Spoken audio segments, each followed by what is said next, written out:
47. You know that every Saturday from 4 p.m. to 7 p.m. we have this big show that is happening here on TV47. And of course, you know that it is the time whereby we are experiencing FIFA 2026 World Cup that is happening in USA, Canada, and Mexico. And of course, you know that a lot of countries are really participating in this competition. You know that African countries, we have 10 countries that are representing African continent in this competition. You know that hapa hivi nimeshikilia, and I'll be asking you a question of the day. I know, my director, you have the question of the day. I'm asking you, do you think that FIFA has lost control of their own tournament? Because we have seen series of issues that is happening in this FIFA 2026 World Cup. And of course, you can send your short messages, short answers, and also send your voice notes via WhatsApp number.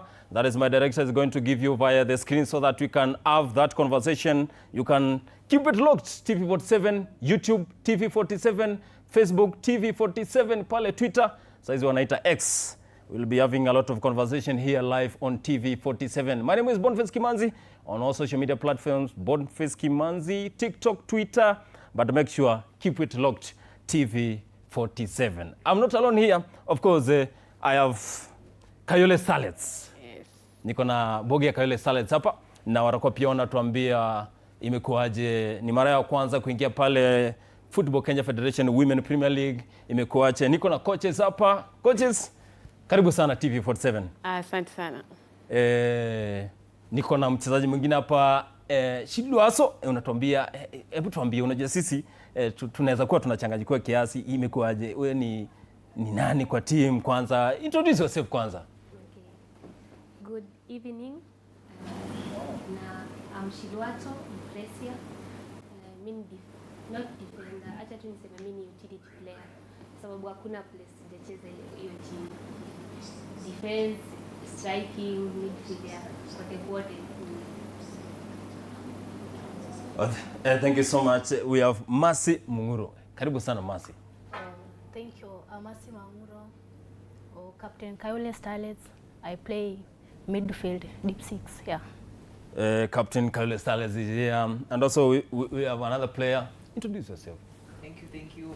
My name is Magneta Ocharo, commonly known as Mata, and I'm a striker, offensive, Kayole Starlets. Yes. Striker Kayole Starlets. Now we start with the head coach Esther Mazira. Of course, assistant coach of Kayole Starlets.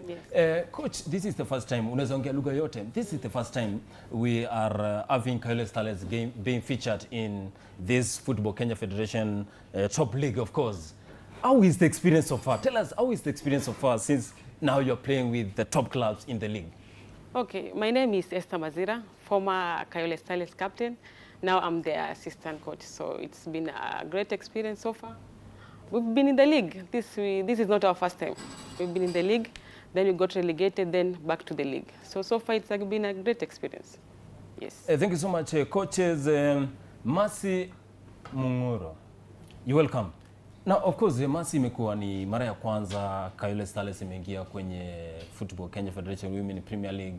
Tuambie, imekuwaje experience kwanza? Imekuwaje? How is the experience so far? Vile sasa umepatana pale na Ulinzi Starlets, umepatana pale na Kenya Police Starlets. Yaani imekuwaje kwanza? Imekuwa poa. Though kulikuwa na mashida mingi, but we overcome them, but we have an objective, yeah. Maintain the league, and fortunately maintain league as numbers, tumemaliza number 6, which imekuwa poa as a team. Thank you so much, Euphrasia. Yes. Of course, we have seen you in Kenya Women Premier League. Yes. You as a player, as an individual player, how is it playing in top league of Kenya Women Premier League? Okay. Kitu ya kwanza, yes. Sikuwa participate in top level. So ilikuwa mara yangu ya kwanza. Obvious nilijua nitapata stiff competition. And nilikuwa nisha prepare mind that kutakuwa na, like I need to do more. Yeah. Because Kenya Women Premier League, kila mtu anajua ball. Like coach pia anaendea the best. So nilikuwa nishajua itakuwa tough, and ukishaji prepare mentally, physically, you just push na ikakuwa in order. Yeah. Wewe kama mchezaji umeona mmecheza na timu ambazo zimeng'aa sana kwenye ligi ya wanawake hapa nchini.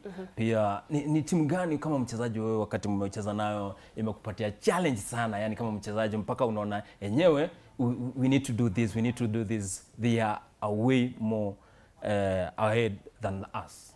Okay. Each and every team ukipatana nayo obvious itakuja na different strategies za kuwin. So but team maybe Kenya Police and Ulinzi, yeah, kwa sababu unapata hapo kila mtu wanajua ball and kila mtu anajua kitu anafanya, like we want this, so unapata challenge ni kubwa kwa sababu they are pushing hard. Yeah.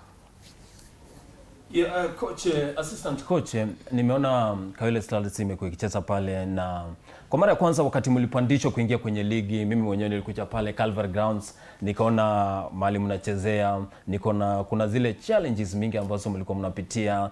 Yani ni nini ambacho wewe ni former player wa Kayole Starlets, ni nini ambacho kama wewe former player na sasa ni assistant coach, ni nini ambacho unaweza sema kwa wachezaji wako ni muhimu sana ambacho kiliwamotivate sana mpaka wakaingia kwenye ligi ya wanawake hapa nchini? Okay, so hiyo time nimekuwa Kayole imekuwa experience mzuri. Kwanza kwa timu yetu kuna ile resilience, I can say resilience. The minute tumesign players wameingia Kayole Starlets, wanakuja wana connect, wanajituma, wanajua what they want. We set the goal, tunajua we want to which goal tuko nayo ni gani. So the main tunaanza training zetu, tukifanya pre-season tunafanya training tukijua tuko na goal gani. So the main factor imekuwa resilience kwa players, because challenges ziko na zina face players wote, so it's what you do different ndio inaweza wa sustain kwa ligi. So far imekuwa great experience, tumekuwa na amazing players, atumeweza kupush mpaka tumebaki kwa ligi, so imekuwa ni mzuri sana. Magneta Ocharo,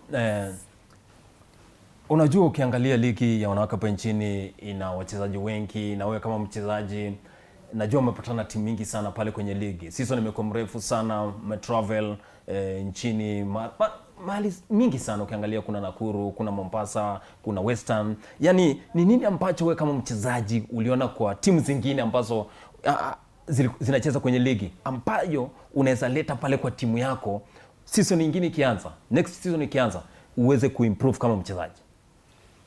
Okay, personally, most of my teammates and it's our first time playing the top level, the Premier League.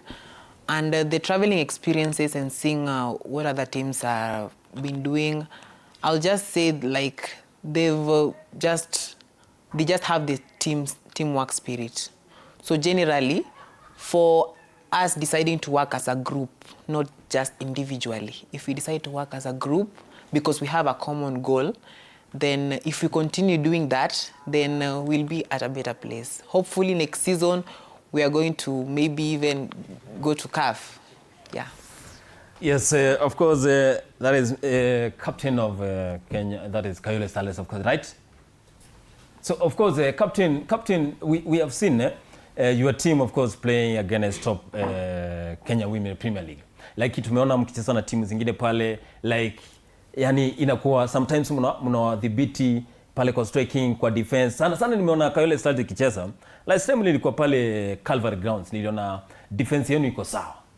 Yani timu zingine sasa hizi zimejua kwamba Kayole Starlets iko na defense poa sana. Mimi mwenyewe nimeona mkicheza. Ni nini ambacho sasa mtafanya different sana kama team wakati sasa season nyingine inaanza, ndio muweze kuingia kwenye CAF? Maana ukiangalia Magneta amesema unataka kuingia kwenye CAF. Hiyo ni kazi ya management. Juu sasa venye saa ligi imeisha, it's up to them now to recruit other players ili wakuje wajaze, waingie na system. So next season ikifika, at least tukue hiyo na one common goal na tujue what we want. Na I think tutawai na tutacheza hiyo CAF.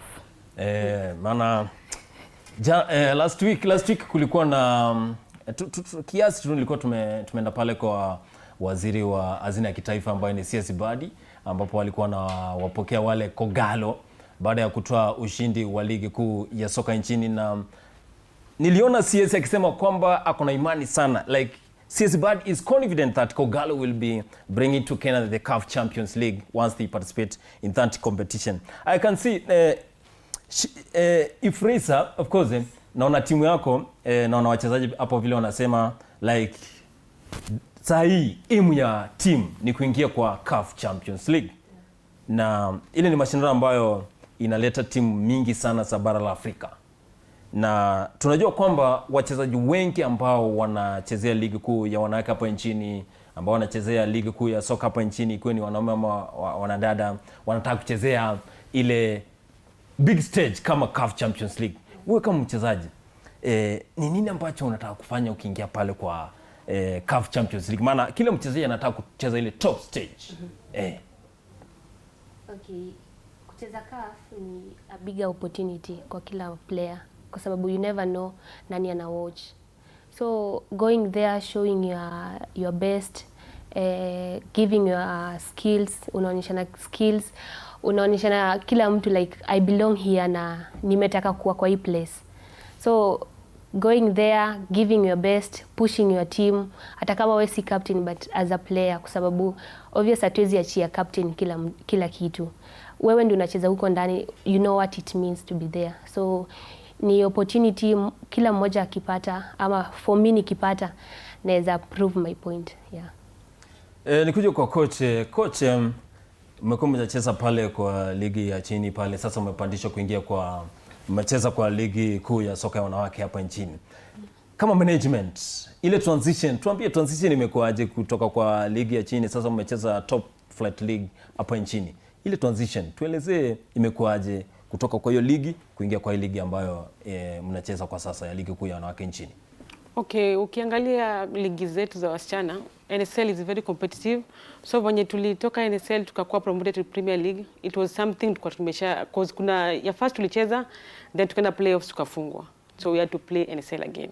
So they mean to do the NSL, tukasema this time lazima tutapanda. And the team, when tulipata team, tukaanza pre-season mapema, tukapiga games zetu, and it was an amazing season. Tukakuwa promoted, tukakuwa overall winner NSL. Then back to Premier League, it was great sana. Tukafanya pre-season, tuka add more players, and so far tunasema ni imekuwa mzuri kabisa. Cause girls ukiwapea chance kucheza, they can show what they have. Umeona games zetu za mademo, kuna potential. So ukikuwa tuna management mzuri, tujipange vizuri, structure zote, vitu zinakuwa very easy. Coach anasema kitu kwa tuna management ikiwa iko steady, kila kitu itakuwa sawa. Maana ukiangalia ni matumaini ya kila mchezaji ambaye anachezea ligi, kwa ni ya wanawake, ikiwa ni ya wanaume, ligi lazima ukiingia pale uweze kuonyesha sisi tumeingia pale kwenye ligi, lazima to make sure tumeonyesha uwezo wetu. Magneta, kila mchezaji, maana nimekuwa kwa ground, mimi mwenyewe nimekuja pale Kayole, nimeona umepata matatizo mengi sana. Maana ukiangalia kutoka kwa NSL mpande hadi kwa ligi si rahisi. Tuambie ni challenges gani nyinyi kama wachezaji ambazo mmekuwa mkipitia wakati mnafanya training, wakati mnacheza, ni gani ambazo mmekuwa mnapitia? Okay, but I'm just going to mention a few. First of all, our training ground, it's different from our match venues, because our training ground is purely soil, like, you know, it doesn't have the quality of Premier League pitch. So it's so hard because we have to train there, but our venue is very different. So during game days, for you to adapt to it, inakuja inakuwa ngumu. And pia we have other challenges, yes. Some are interior within this team, yeah, but we also have general challenges, because first of all, we are in a male-dominated sport. So generally, for the federation and maybe Ministry of Education, they don't take girls' football seriously. Like, they don't treat us similar to how they treat the male football clubs. In terms of, let's say, in regards to the match venues that they're being given, the priorities in match venues, you know. Yeah, so the rest, I think my fellow teammates will talk about that.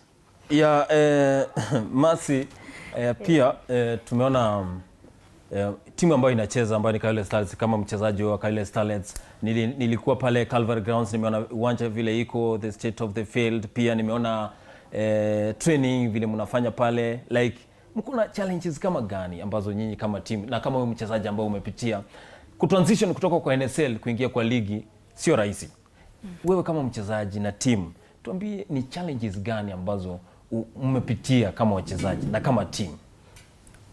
Some have been mentioned by Magneta. So I think the main problem is financial stability. So our club doesn't have that enough money to support us. Yeah. So I think that's the main problem, because we don't have a sponsor in our team.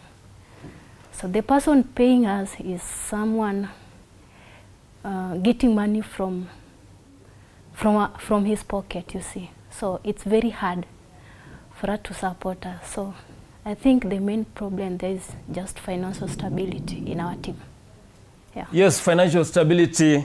Kama uko pale una watch Runiga TV 47, and of course you know that you have that capability of chipping in and helping these Kayole Starlets. Make sure unafuata pale kwa social media pale Kayole Starlets. Ingia pale kama kuna ujumbe na unaweza wasaidia, kama ni jezi unaweza ingia pale ukuwe sponsor wao, yani kama ni shirt sponsor. Ni timu ambayo inashiriki kwenye ligi kuu ya wanawake hapa nchini na ina matatizo mengi, maana ukiangalia ni kweli watu wengi wamekuwa wakipitia matatizo mengi wakati wanachipuka, lakini mwishowe wanakuja kung'aa kwenye mashindano mbalimbali. Lakini hapa ni soka tunaongelelea Kayole Starlets. So kama uko pale na uko na uwezo wa kusaidia, ingia pale wafuate kwa social media Kayole Starlets pale, alafu utakuwa unasaidia wachezaji wa Kayole Starlets ambao wako pale na wanapitia challenges kadhaa. Wacha nikuje kwa coaches Esther. Tumeona Kayole Starlets imekuwa kwa muda mfupi sana, lakini imemake ile impact kuingia kwenye ligi. Je, unatuambia ni nini ambacho kama management mmetumia ndiposa mweze kuingia kwenye ligi? Maana ukiangalia kuna timu mingi sana ambazo zimekwamilia sana pale kwenye NSL, lakini hazijapata nafasi ya kuingia kwenye ligi. Okay, venye nilikuwa nimesema before, ni tumewahi kuwa kwa ligi. This is not our first time. Tulikuwa kwa ligi hiyo time, then tukakuwa relegated, then tukarudi back kwa ligi. So ni experience pia tumeshakuwa kwa ligi. So ni kitu mzuri. So ni what we did ni kuona structures. Kayole tuko na structures mzuri sana. Tuko na academy, tuko na team ya yenye za regional, then sasa kuna pre team yetu kubwa yenye iko na kina Magneta and Fraser.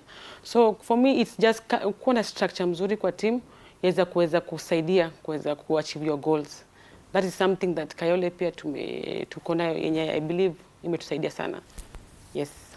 Asante sana coaches. Of course huyu ni coach, assistant coach wa Kayole Starlets, Esther Mazira, na anatueleza jinsi ambapo timu imekuwa ikishamiri sana kwenye ligi NSL na pia kwenye ligi kuu ya wanawake hapa nchini. Fraser, kila mchezaji huwa ana nia ya kuchezea timu ya taifa, na tumeona timu ya akina dada ya Junior Starlets ambao ni wachezaji wako chini ya miaka 17 walienda pale Dominican Republic, pia wakawakilisha nchi ya Kenya kwenye mashindano haya. Pia tumeona kwa sasa wamebakisha tu mechi moja dhidi ya Afrika Kusini ndiposa uingie kwenye ile kombe la dunia mwaka 2026 ambayo litakuwa linaandaliwa pale Morocco. Wewe kama mchezaji uko na ambitions gani? Maana kila mchezaji anataka kuhakikisha kwamba nimewakilisha nchi yangu kwenye Harambee Starlets, ikuwe ni Harambee Starlets ama Junior Starlets ama Racing Stars. Okay, first before we to national team it takes like a lot, kwa sababu you as a player uko na goals. Like me personally, obviously I have my goals, and one of my goals was to be in national team colors, and ni nafurahia kwa sababu it has happened and already niko hapo. So ni mimi mwenyewe nifanye kila kitu yenye itatakikana to maintain my position there. Then representing your country ni one of, like nisema, ni privilege like most of players wanaweza taka. So ni kwenda pale unaonyesha na coach like umeniita, yes, you made the right decision to call me, and una work hard, then unaambia coach akikupea number or chance, you do your best, then leave the rest to the coach. Ndio aone kama anaweza kuretain ama aone kama maybe bado hujafikia quality yenye anataka, but when ukiingia kwa uwanja ukishaonyesha na coach, yes, naweza, na ni hivyo tu. Yeah. Yes, that is Euphrates, of course, one of the Kayole Starlets players. Remember, in studio we have Kayole Starlets players, and of course the assistant coach. We are here trying to talk about football, because this is a team that is emerging from the streets of Kayole now to top Kenya Women Premier League. It's an achievement for Kayole Starlets. Now, assistant coach, kama coach, ni nini target yenu ya msimu ambao unakuja ni gani kama team? Okay. So hii season ilikuwa tumetoka NSL tukakuja back to the Premier League. So our goal this season ilikuwa at least tuweze maintain to back kwa ligi. So I believe we are going back, tunaenda ku restructure. Now tukikuja kwa the next season ni compete, and I believe umesikia tunaenda kucheza. So you can see players wamesha focus already, washaona goal, so ni kwenda compete kwa number 1 na tucheze hiyo nini CAF. Magneta, acha nikuulize swali tu kwa urahisi sana. Tumeona Ifresa amekuwa kwenye timu ya wanawake ya kitaifa. Maana ukiangalia kila mchezaji ambaye anachezea timu ya kinadada anataka kuingia kwenye ile timu ya taifa. Kufaa ile bendera huwa ina ishara kubwa sana kwa mchezaji. Huwa inafanya mchezaji anakuwa na motivation mingi sana. Hata akienda kwa klabu yake pia ile reception, unaonanga vile ile reception mnapokelewa na wale wachezaji wengine. Wewe kama mchezaji, je, umeweka mikakati gani ndiposa, maana ukiangalia kuna scouts wengi sana wa timu ya taifa ambao huwa wanakuja kama hawajasema. Hawatasema wamekuja pale Kayole ikicheza. Wewe kama mchezaji, ni mikakati gani ambayo unafanya sasa msimu ambao unakuja? Maana ukiangalia wale scouts watakuja na tuangalia wachezaji wa Kayole Stars. Vile tu walimchukua Ifresa. Wewe kama mchezaji unafanya mikakati gani ndiposa uweze kuchezea timu ya taifa? First of all, we are proud as a team. We are proud of Ashley. We have her back. We are proud that she represents Kayole as a whole, and we wish her all the best. And personally for me, I do feel like God's timing is the best. As long as I'm doing the right thing, God's timing is the best. The only thing I have to do is continue being disciplined, training, and everything will align. But before that, we clap for the ones that make it before then, because my time is there. And I'm really sure that with the hard work that I'm putting in place, I think my time will come. So yeah, I'm very positive about that.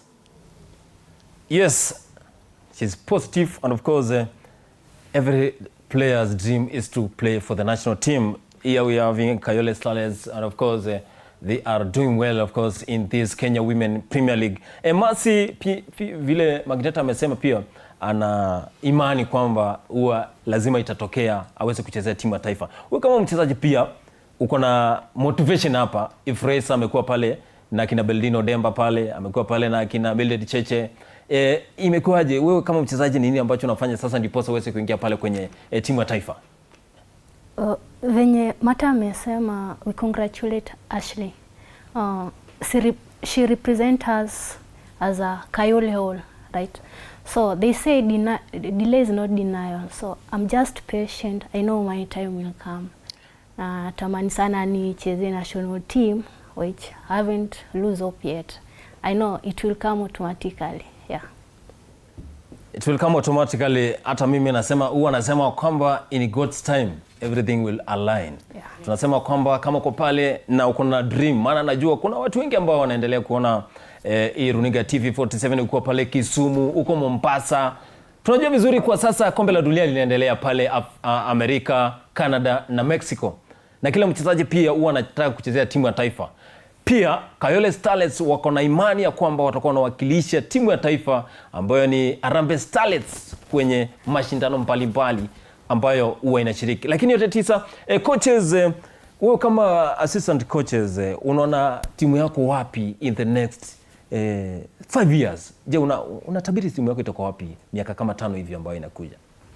Okay, kwa vile nimesema Kayole tumeput in place structures, tunapenda kuona pia players wetu wasibaki kwa local hapa. Tutakuona Ashley akicheza huko nje. Tutakuona Mata pia akicheza huko nje. Tutakuona Olunga ameenda. So hiyo ndio ku grow talent wakitoke hapa waweze kuwa role models kwa watu wengine. Tuna Ashley alikuwa anacheza hapa na sisi, sasa anacheza timu ya majuu. So tunatakuona growth kwa team zetu. Apart from just playing the league, also kwa individual growth, which kuna players wamekuwa professional na inakuwa motivation mzuri wakirudi back to support the team. Yes, Kayole Starlets hapa. Remember that this is TV47. You can keep it locked pale YouTube TV47, pale Instagram pale TV47, Facebook pia ni TV47 Kenya. Niko na bogi ya Kayole Starlets hapa, niko na coaches, niko na Magneta, niko na Euphrates ambaye anacheza timu ya kinadada hapa nchini. Je, tukimalizia tunaanza hapa kwa Euphrates. Wewe kama mchezaji kwa sasa ambaye umechezea timu ya taifa, unajiona wapi in the next 5 years? Miaka kama 5 hivi ambayo inakuja. Unajiona wapi kama mchezaji? Maana kuna ligi mbalimbali ambazo wachezaji wanachezea. Tumeona wachezaji wengi kama sasa tunajua Shikangwa yuko pale Simba ambayo ni timu ya kinadada pale Tanzania. Wewe kama mchezaji unajiona wapi kwenye miaka 3 hivi ambayo inakuja? Okay, me personally kila player anakuanga na goals and dreams. So we plan, but at the end of the day God ndio ana decide. So maybe naweza plan nimetoka nje by then, but maybe utapata hiyo time something happened, but God forbid. But ikienda vizuri in 5 years to come nikicheza pro, yeah, nitakuwa nacheza pro inshallah. Inshallah. Yeah.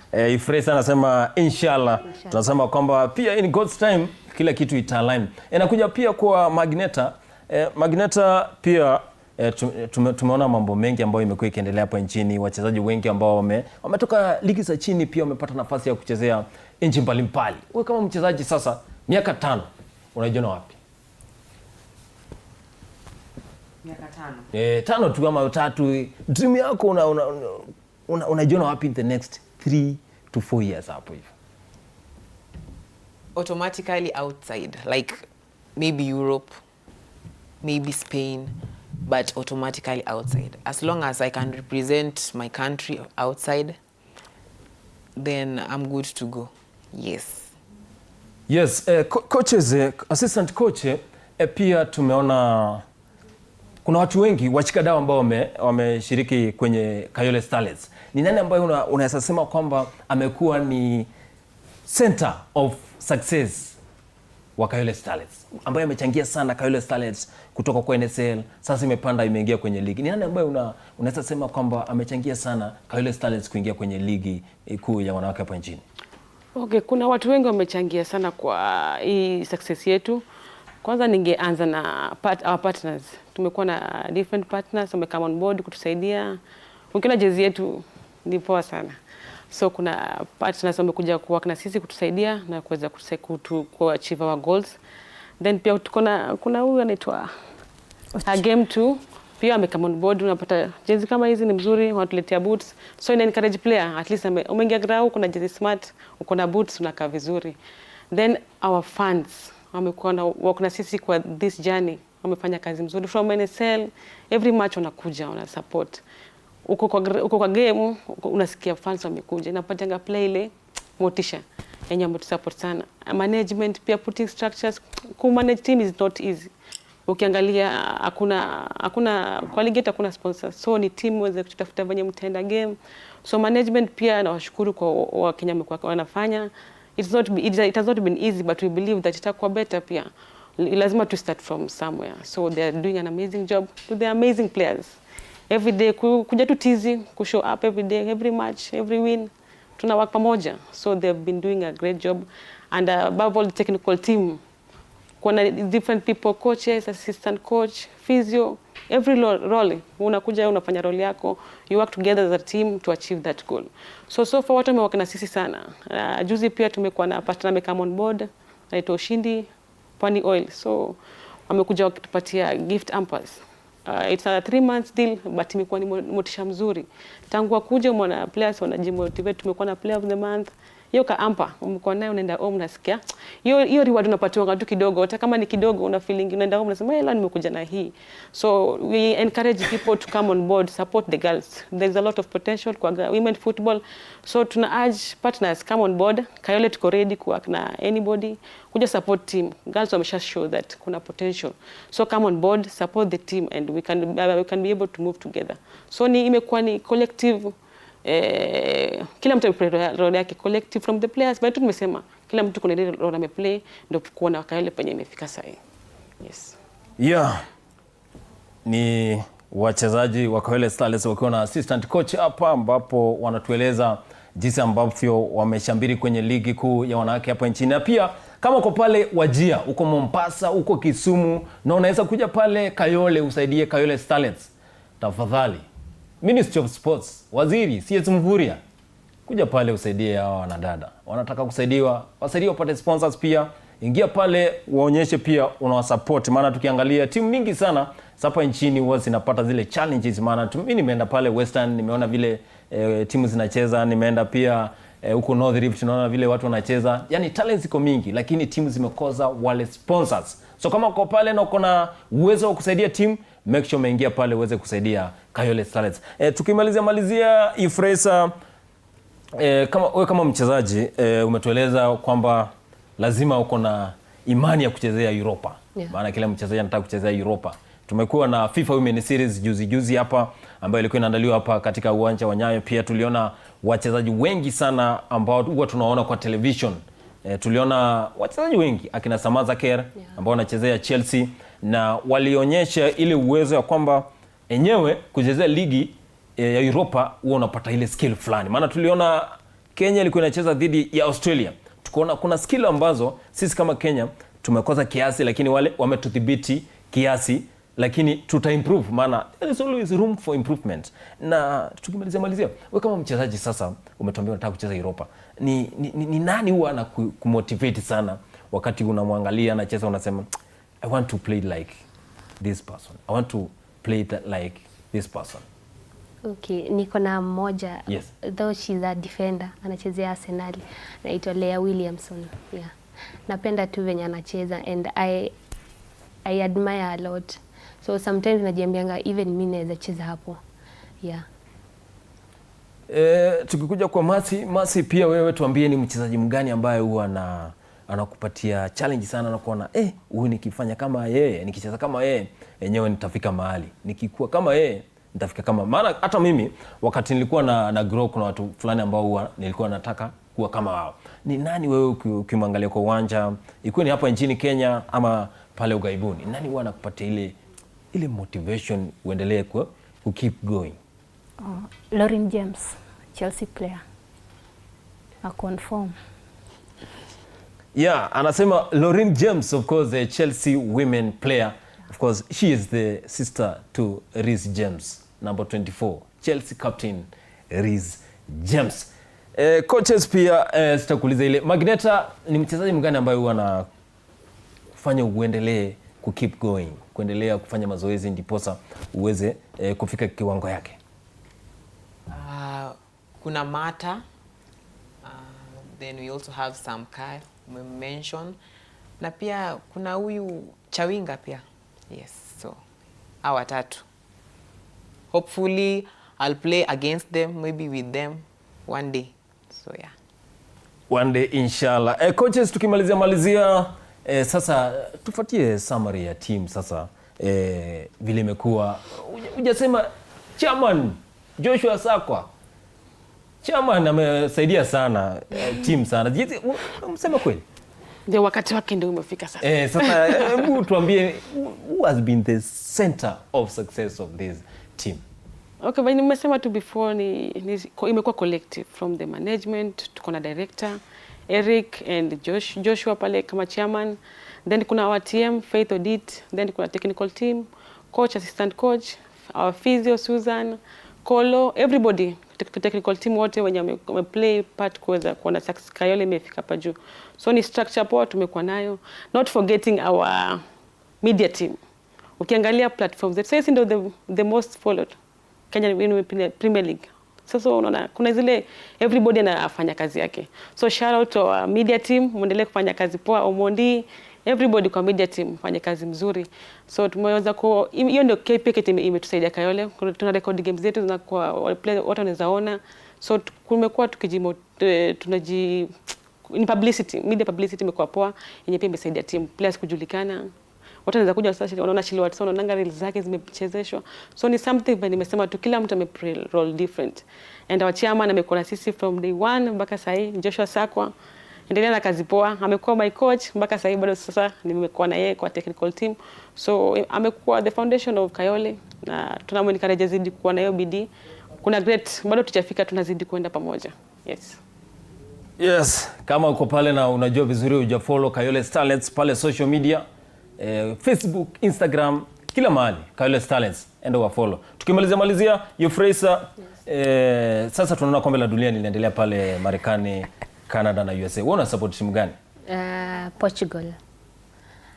Kwa nini Ureno? Because of Ronaldo.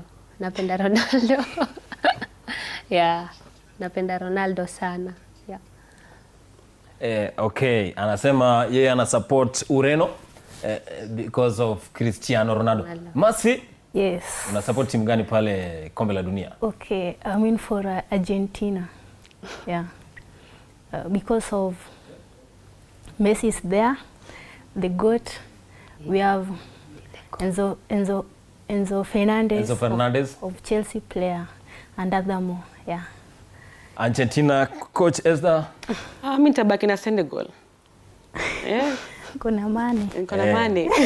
Coach anasema tabaki kwa Senegal because of Sadio Mane, African legend. Yes, Magneta. France. Mbappe to the world. Anasema Ufaransa because of Kylian Mbappe, the France captain. Of course, thank you so much, Kayole Starlets. Thank you so much for coming to TV47. And of course, this is your home of untold stories. We have been having top discussion with Kayole Starlets, which is a team playing at Kenya Women Premier League here in Kenya. So, kama uja follow Kayole Starlets, ingia pale, wa follow. Alafu kama uko na support, enda pale wa support. We have our sports anchor, Tony Kwalanda, who is live in Nakuru County, of course, attending the Jura Court. Yes. Naambia kuna simu imepigwa. Hello TV47.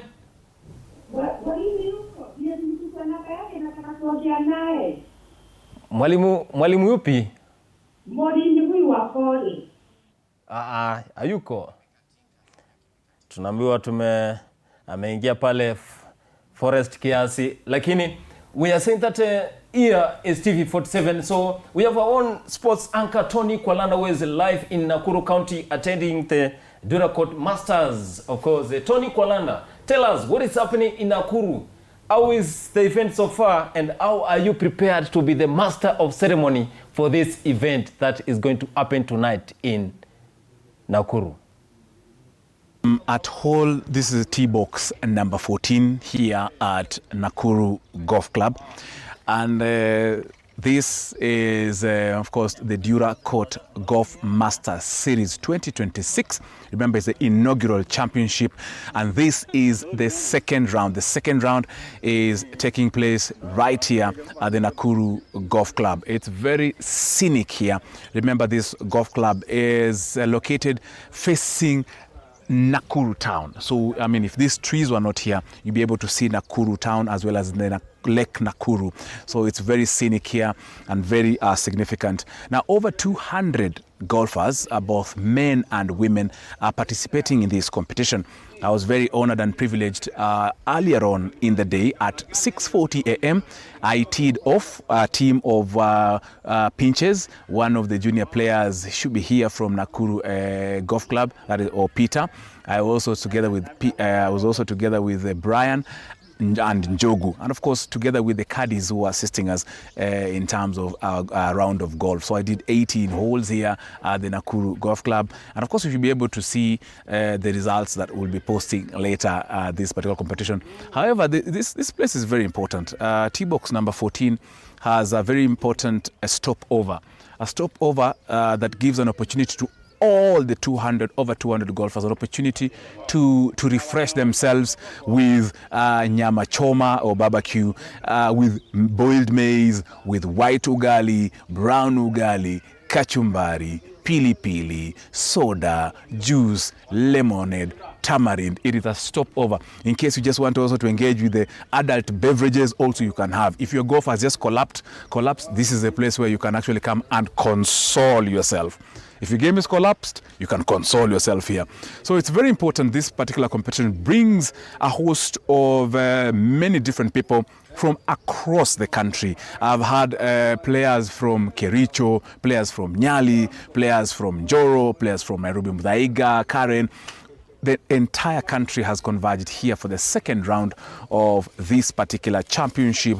We're talking about engineers, construction workers, businessmen, people in the banking industry.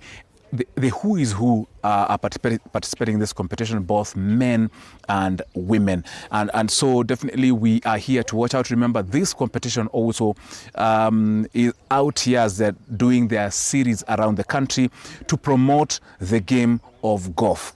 And besides that, they are also ensuring that they nurture talent. So as you see this particular competition moving around in different locations in the country, is giving an opportunity to rising players, those who are already in this particular game, to hone their skills in golf. We had also this particular championship is also promoting sports tourism. Remember, this competition began at the VetLab Sports Club last month. This month, this competition is in Nakuru, then it will head to Sigona, and the competition also will be played in Mombasa, it will be played in Kisumu, it will be played in Eldoret, it will be played also at the coast, as you've heard, and then of course the culmination, the finale, the grand finale will be held at the Mount Kipipiri Golf Resort.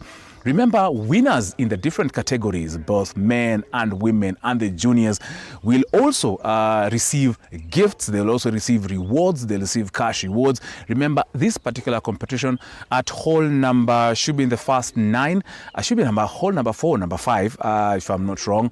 There is a brand new SUV, sports utility car, if you actually manage to do a hole-in-one at that particular hole. I was not very lucky to actually get that particular hole-in-one. However, this competition gives you an opportunity to win that 6 million shilling car SUV amongst millions of shillings that players, both men and women, will be able to win during the grand finale at Mount Kipipiri. So definitely I'll be here. I'll be able to share with you later on, of course, the results. Remember, this competition happens the entire day, starts from 6, and we expect, of course, the last play. The latest last play should be around 6:30 p.m. And then, of course, the results will be compiled and the winners will be announced. There will be also a prize giving ceremony that, of course, will be conducted by the captain of Nakuru Golf Club and the leadership of Nakuru Golf Club. So this event is very important in Kenya, in the golf ecosystem, in terms of the growth of the game, as well as in terms of nurturing talent. And that's, of course, we are following this particular event to tell you exactly what is happening. Of course, as things are happening, as they are playing golf, I remember even in the evening of the prize giving ceremony at 8 p.m., golfers also love football. So they will be watching football. I know most of them are starting to speak about Brazil versus Morocco. They are also speaking about what happened yesterday, for example, or early in the morning, when Paraguay was thrashed by the United States of America, and Canada and Bosnia and Herzegovina settling for 1-1 draw. So as much as we are playing golf, as much as we are here, of course, swinging, also most of the players here are also very keen on the FIFA World Cup 2026. So also this is a place, of course, I told you, the stopover where players come and actually get meat. Wanakula nyama. There is meat here, There are refreshments. There, of course, I've had is lemonade, there's tamarind, there's also brown ugali, there's white ugali, there's kachumbari, there is goat meat, and of course, lovely chef. I'll be able, of course, to share this on my social just to show you how golf is a very interesting sport, not only about swinging, but it's about networking, engaging, and of course, looking to promote the game. So indeed, thank you very much. I'll be here till Gioni. I'll be also the master of ceremony during the prize giving event here at the Duracourt Golf Masters Series. So stay tuned. I'll be able, of course, to update you more of what happens. Back to you in studio. Thank you so much, Tony Kwalanda, live from Nakuru. Of course, he is attending that Duracourt Masters Golf Tournament. And of course, he is the master of ceremony. We will be making sure that that golf event is successful. From Kayole Starlets' journey to Kenya Women Premier League, now we dive to football. You know that this month of June, we are having top competition that is happening in USA, Canada, and Mexico. FIFA World Cup 2026. Hapa hivi ukiangalia unaona kikombe. And of course, my director, now you have the question of the day. I'm asking you, my viewer, where are you tuning in from? And the question of the day is, do you think that FIFA has lost control of their own tournament?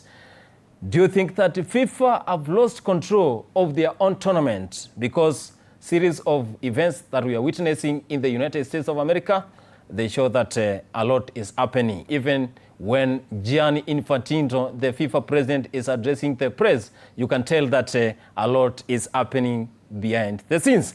I'm not alone here. Niko na magwinji wa sport hapa. Niko na Michael Barnabe. Huyu mimi. Huwa wanasema mimi ni chairman. Ni former coach. Yani former coach wa Mseto na pia sasa ni chairman wa Mseto Football Club. Niko na Nafuna na Miso.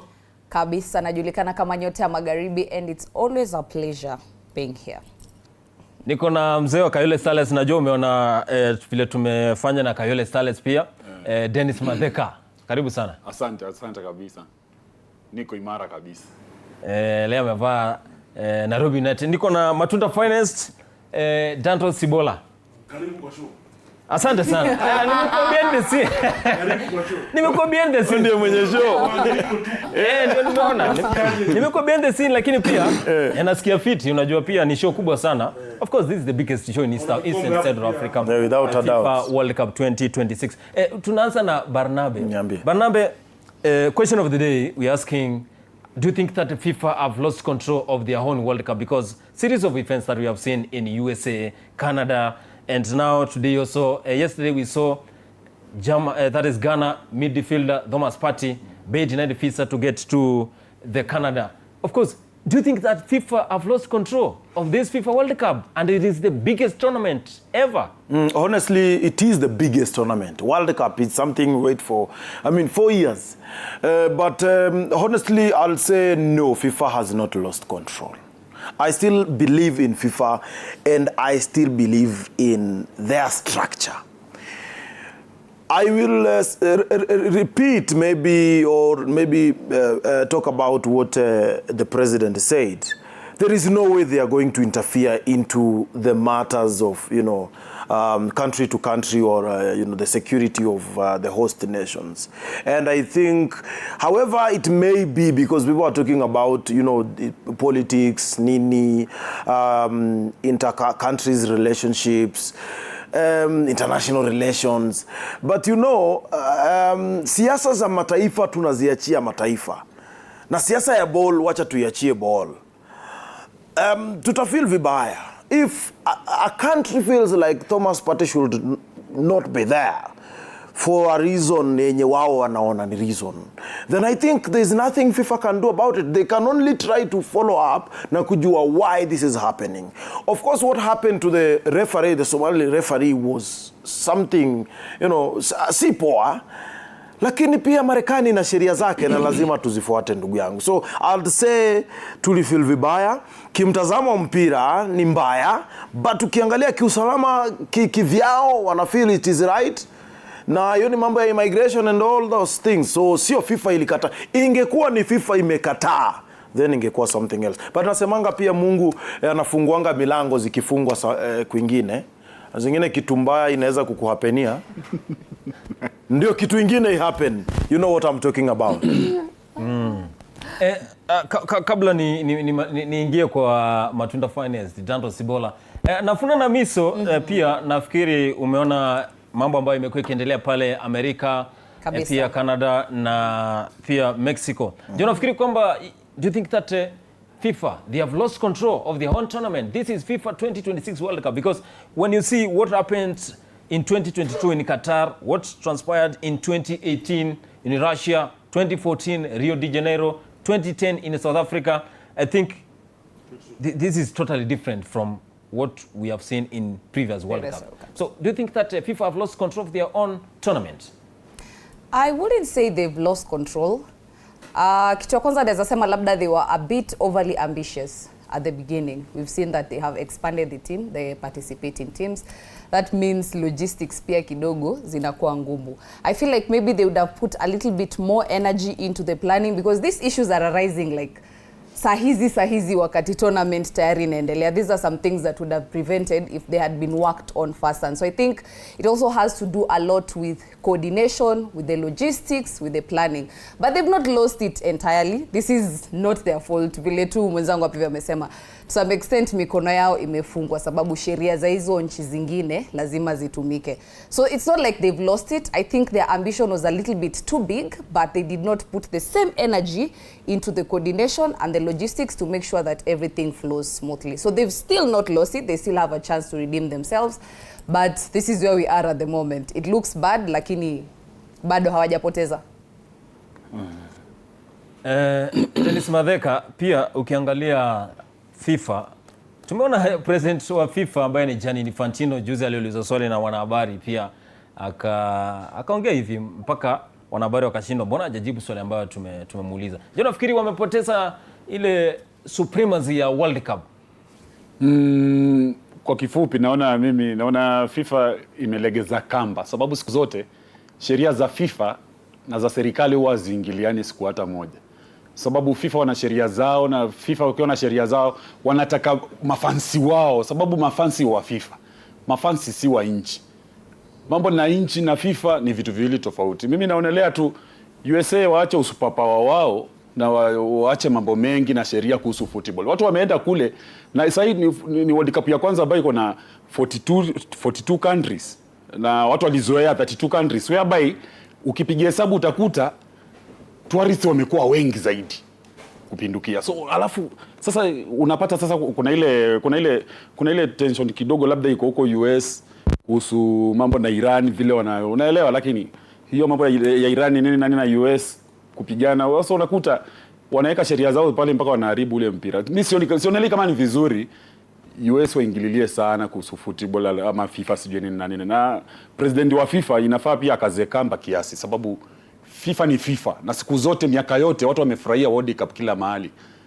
Na mafans wanasherehekea vile wanavyotaka. Kwa sasa hii ikiendelea hivi haitaenda kuisha vizuri na itakuwa na msisimuko. Sasa itabidi sasa waangalie vile next time watapunguza hizo timu kidogo, tuturudi kule kwa kitambo, wajipange upya. Dennis, that is Dennis Madheka, of course. We'll be asking you. You can also be part of this conversation. Remember that this is TV47, SportsExtravaganza. They say this is the biggest show in Eastern Central Africa. So we are asking you, our viewer, do you think that FIFA have lost control of their own tournament? You can send your WhatsApp clips, and then my director will be playing them here live on TV47. Kate, Innocent, Sophia, and Eva wanasema kolokti kabisa wakiwa Machakos wanategea show SportsExtravaganza. Tando Sibola, we have seen what happened when a FIFA president was being interviewed by the guests over there, and the way he responded, it's like a lot is happening behind the scene. Do you think that FIFA have lost their control? Because this is the biggest tournament ever, because you can't compare this World Cup with any other tournament. It is the biggest comment. Maybe AFCON. AFCON is big. AFCON is big. Yeah, AFCON is big. Yeah, AFCON is big. Yeah. I think AFCON is big in Africa. Yes. Not in continent. You know what I'm saying now. I'm not trying whatsoever to demean the World Cup. But all in all, I think football is one of the tournaments that normally brings at least the whole world together. And I'll say what I said throughout the week, that something like World Cup, so many countries sometimes uses World Cup. If you're given an opportunity to host World Cup, so many countries take that opportunity also as a tourism attraction. You understand? But when it comes to the US, we cannot say that the US are bending, they should now bend their rules to favor certain teams. No. Rules are rules. And nilisema hapa sometime that USA, when it comes to security, they are so careful. Na security system yao is very careful. Yani, I don't know, say, they cannot bend a rule just to favor you. Even with Trump, yuko. But sometimes, like I said, I cannot say that FIFA, USA may take over the FIFA tournament. No. But sometimes rules are rules. Hata hapa Malichuko kuna rules. Na lazima usifuate to the latter. Which is, I think, mi ukiniuliza tu vizuri, yes, wangelegeza kamba kidogo. Things like visa, hizi zingekuwa at least, zingekuwa vitu hizi za watu kupewa tu. But utapata, for example, utapata mtu akona visa, but bado hata kuingia pale haezi ingia. I'll give an example like the referee Omar. Alikuwa na visa, ameshafika lakini akarudishwa. You understand? Because of security system. Alafu pia kuna country pia zilikuwa zimebaniwa na US. Kuna country zilikuwa zimebaniwa ziko kwa blacklist. So that's why unapata they are so careful na system yao. But all in all, I think we're going to have a very fantastic tournament, but I don't think itafikia other World Cup. I don't think. Although kuna mahali pia nafani na blame tu FIFA kidogo, because kabla ya kusema tona inaanza, kulikuwa na selection ya referees. Yes. Na kulikuwa na placement ya hawa referees. Hawa watarefisha huku, hawa watarefisha huku. Somalia imekuwa nafikiri if I'm not wrong kwa list ya zile countries ambazo zimekuwa zikiongelewa sana na USA. Kwa nini hawangempeleka Canada ama Mexico? I think they knew. I think kwa maana sasa hapo FIFA knew. FIFA ina come in because they knew. So ni kablanda tu walimess kwa sababu ya hiyo organization walimess mahali because walijua tu yes ni football, but at the end of the day, as you're saying, USA will not bend their rules kwa sababu ya mtu. So walijua he is of Somali nationality, wacha tumpeleke hapa. But amekula kubwa sasa, nafikiri sasa anaweza tulia aseme anaweza enda Canada na amani. But again unajua ile ingine nayo si ka World Cup. Anasema kwamba kama kuna mlango imefungwa, ingine nafungua ingine. Ndio iko wazi. So it's a big harvest for him. But ingekuwa the loss, but you know there is ingekuwa big. Yeah, ingekuwa big ya World Cup. Comes with officiating FIFA World Cup. But we are happy for him. A lot is going to happen. Of course, he's the referee for the UEFA Super Cup. That is going to happen between PSG and Aston Villa. Now, we start with Mexico. The other day, we saw the opening match whereby Mexico, they really played a good game against South Africa, despite a lot of Africans supporting Mexico, which is in abroad. Leo ulikuwa pande gani wewe? Kwa pande yangu mimi nilikuwa neutral. Safi. So what it was done, like Mexico played a good game against South Africa and they emerged as the winner in that match. What do you have to say about that match whereby Mexico they won against South Africa? It's not that South Africa were a bad side, but I think ni kama kidogo they tensed pia kulingana na hizo messages zenye zilikuwa zinatoka kwa online nini. It was their first match. They met a well prepared side, a host nation for that matter. It is always not easy to play a host nation kwa rahisi. Hata sisi wakati Morocco ilikuja hapa wakati wa CHAN walitufeel hawakuwa wale Morocco because we had a backing, and I can tell you that crowd ya Mexico ilikuwa electrifying sana. Hiyo time ilikuwa, but tactically I think coach alijimes kidogo kwa sababu ukiangalia even strategy ya kutumia more defenders than ever pia ilikuwa ngumu. And then unajua ball ya SA inakuanga ni ball ingine ya power sana. Ni ipigwe fast, it's a fast football. So ikutana na country kama Mexico yenye inaeka ball chini, wanatulia, wanapiga hesabu, inakuwa ni noma. Waliweka nguvu kwa hiyo game. And someone would ask, hizo red card ilikuwaje? But they were genuine.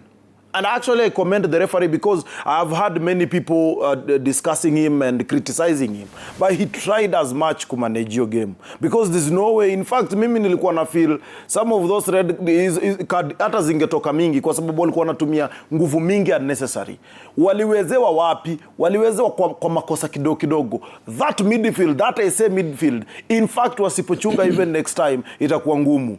It is the African football of wewe uwezi control ball under pressure, because hiyo bao ya pili ilitokana na mistake ya CDM.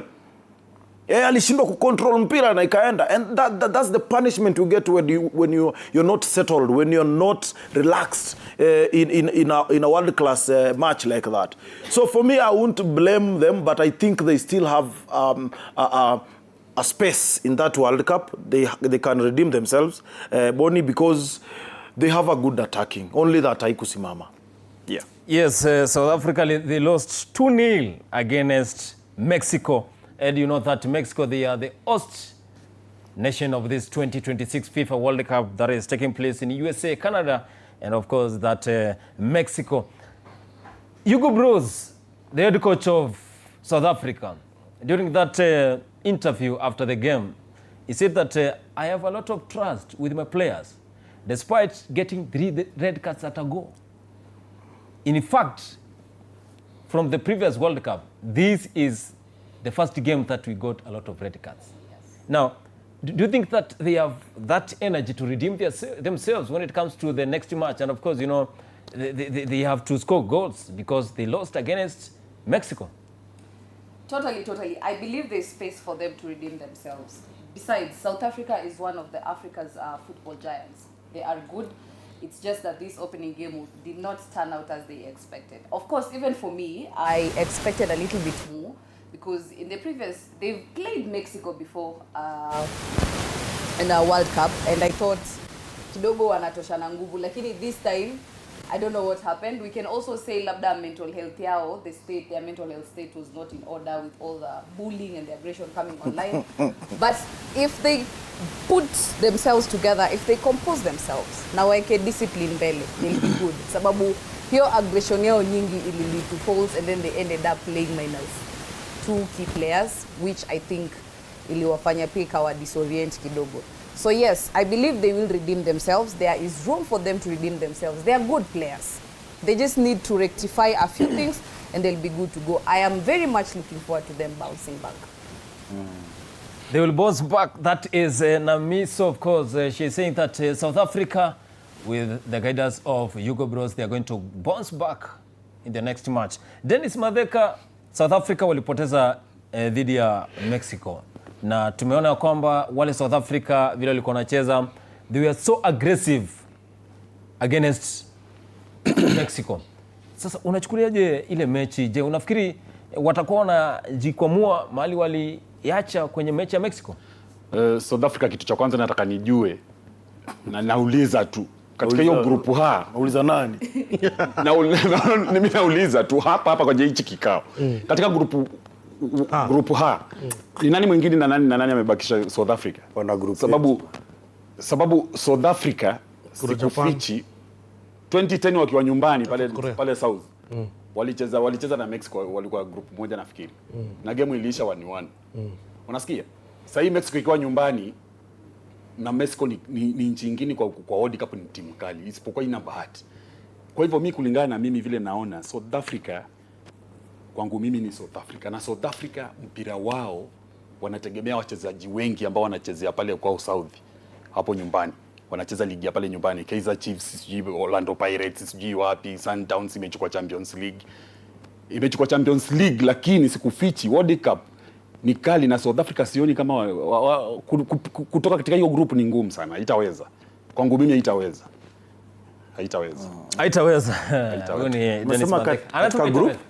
Mesema group wakona Mexico, kuna Mexico, Czechia na pia kuna South Korea. Hawezi pita. Hawezi. Santos, we saw this is the first time since 2010 for 16 years. South Africa were featuring in this World Cup. Yes. Now, and we saw the performance was a bit slow when it comes to playing against Mexico, very aggressive, despite them having a very good goalkeeper, Ronald Williams, good saves. But this is not the South Africa we are used to because they have a lot of talents. What do you think happened during that game for South Africa? Okay, first of all, let us agree all of us that South Africa has one of the most best league in Africa. Yes. I think they are the number one in Africa when it comes to the league, even because if you see some of the teams that are there, when it comes to structure, when it comes to the way they manage their team, when it comes to the best coaches they have, also the continental tournaments, some of the teams in Abeba, unanipata, and I can bet you for sure hakuna team ya Africa in chapa team ya top 3 South Africa. That I can tell you for a fact. That's the truth. Hata ukiangalia vizuri, we had one of our own alikuwa anachezea pale South Africa, Mamelodi Sundowns, that is Brian Mandela. And then also I think our goalkeeper, our Rambaz's goalkeeper also, he plays in that league. And then number 2 also I can say when it comes to football, even Barnabas atagree na mimi hapa, the first thing that player anafaa kuwa nayo, anafaa kuwa mentally anafaa kuwa okay. That's the first. Mentally, that's the first thing. Mentally, okay. And we cannot just say that they don't know what's happening. They know what's happening. Some of the players who are South Africa utapata wako kwa mtandao, wanapata, and they see what other Africans are saying. This is the only time that I've seen a team in Africa is playing, and a team in Africa is playing, and the rest of the Africa are against that team. This is the first time. It should be a wake-up call to South Africa. Whatever they are doing there, I think it's now nasema imefanyika at the right time at the right place. They should learn. But when it comes to Africa, Africa is our business and we need to support each other. But this time round, I think Africa wameamka na watakuwa fundisha adabu. That's number 1. Number 2, if you see that match, hata coach ako hapa Barnabas atakuambia. Ukiangalia coach anaeka 5 defenders in a game. That coach first of all ana gamble na pia is not sure what he's doing. The advantage of South Africa that walikuwa now is that if you see that back, if you see that defense of theirs, they were 5. Only one person pale achezee Mamelodi Sundowns. Only one player. But if you see goalkeeper and 4 defenders wanacheza Sundowns, so that means they know each other. They know how to play together. The goalkeeper na jovila na commandingi hata kwa club zao, which is a plus to them, but they didn't use it. But kama hiki kitu ingekuwa inafanyika, hiki kitu imefanyika hiyo sana wabash kwa mtandao, kama ingefanyika, believe me, hata South Africa wangetoka draw again with Mexico. Why am I saying that? Because Mexico are playing at home. The 12th man, that is their fan. Mafans wao unajua ukizanga away unakuwa so intimidated. Unapata? And hii game ilikuwa inaonekana kama return match ya Mexico na South Africa. So walicheza South Africa, so wamerudi Mexico. And I think it was a very tough match. South Africa ile strategy walikuwa nayo haiku work, cause me kulingana ile game ilionekana kama South Africa what they want to do, wanataka kufunga kwanza then they defend, because they know these guys are at home, but it didn't work for them. But hii story ya mtandao iliwa affect literally 100%. You hear after unajua vile alisema goalkeeper alisema Williams, it really affected us. Alikuwa emotional by the way. Yes, he was so emotional. Alafu kuna kitu kingine nimesikia ukisema kuhusu 4 defenders wanachezea downs. Pamoja na keeper. Actually hiyo ndio ilileta shida ndani ya South Africa. No, si shida. Mafans wakaliwaka kwa hata Mexico ukiangalia vizuri, most of the players wa Mexico wanachezea Mexico. Ligi ya Mexico. Inakuwa advantage sana because you know each other. It's okay, lakini hasa club moja itatoaje defenders 4 na keeper. Kuna wakati Gor ilikuwa inapeana wachezaji 7. Kuna wakati hata Harambee Stars when Gor na FC leo. Hii peke yake. Lakini sometimes unajua sometimes pia nitaunga vile Madheka anasema. Sometimes we need to get experience from different leagues because kama if you play, hakuna wachezaji wanacheza majuu. Hakuna. South Africa maplay kidogo sana. Hakuna. Wanachezea nje. Yes, ni kidogo sana. Sasa wewe utachukua mchezaji wa Sundowns umweke nje. Alafu uchukue Everton third tier na sijui under 21 ndio umlete kucheza. Uwezi niambia Sundowns wamechukua Premier League pale South Africa, wamechukua Champions League. They are the best. Africa. They are the best. Haina shida, they are the best. Lakini swali langu ni wale walikuwa namba 2 walikuwa wameachwa na Sundowns na points ngapi ili kusitoke hata defender wawili ama mmoja akaingia pale kwenye defense. Sometimes ambaye ball ni ngumu. Hapo wacha nikwambie. Ambaye ball ni ngumu. Kwanza national team. Hapana, Barnaba atakwambia. Coach. Ukizana ile team unaona wewe ni mwoga sana kwa hiyo team.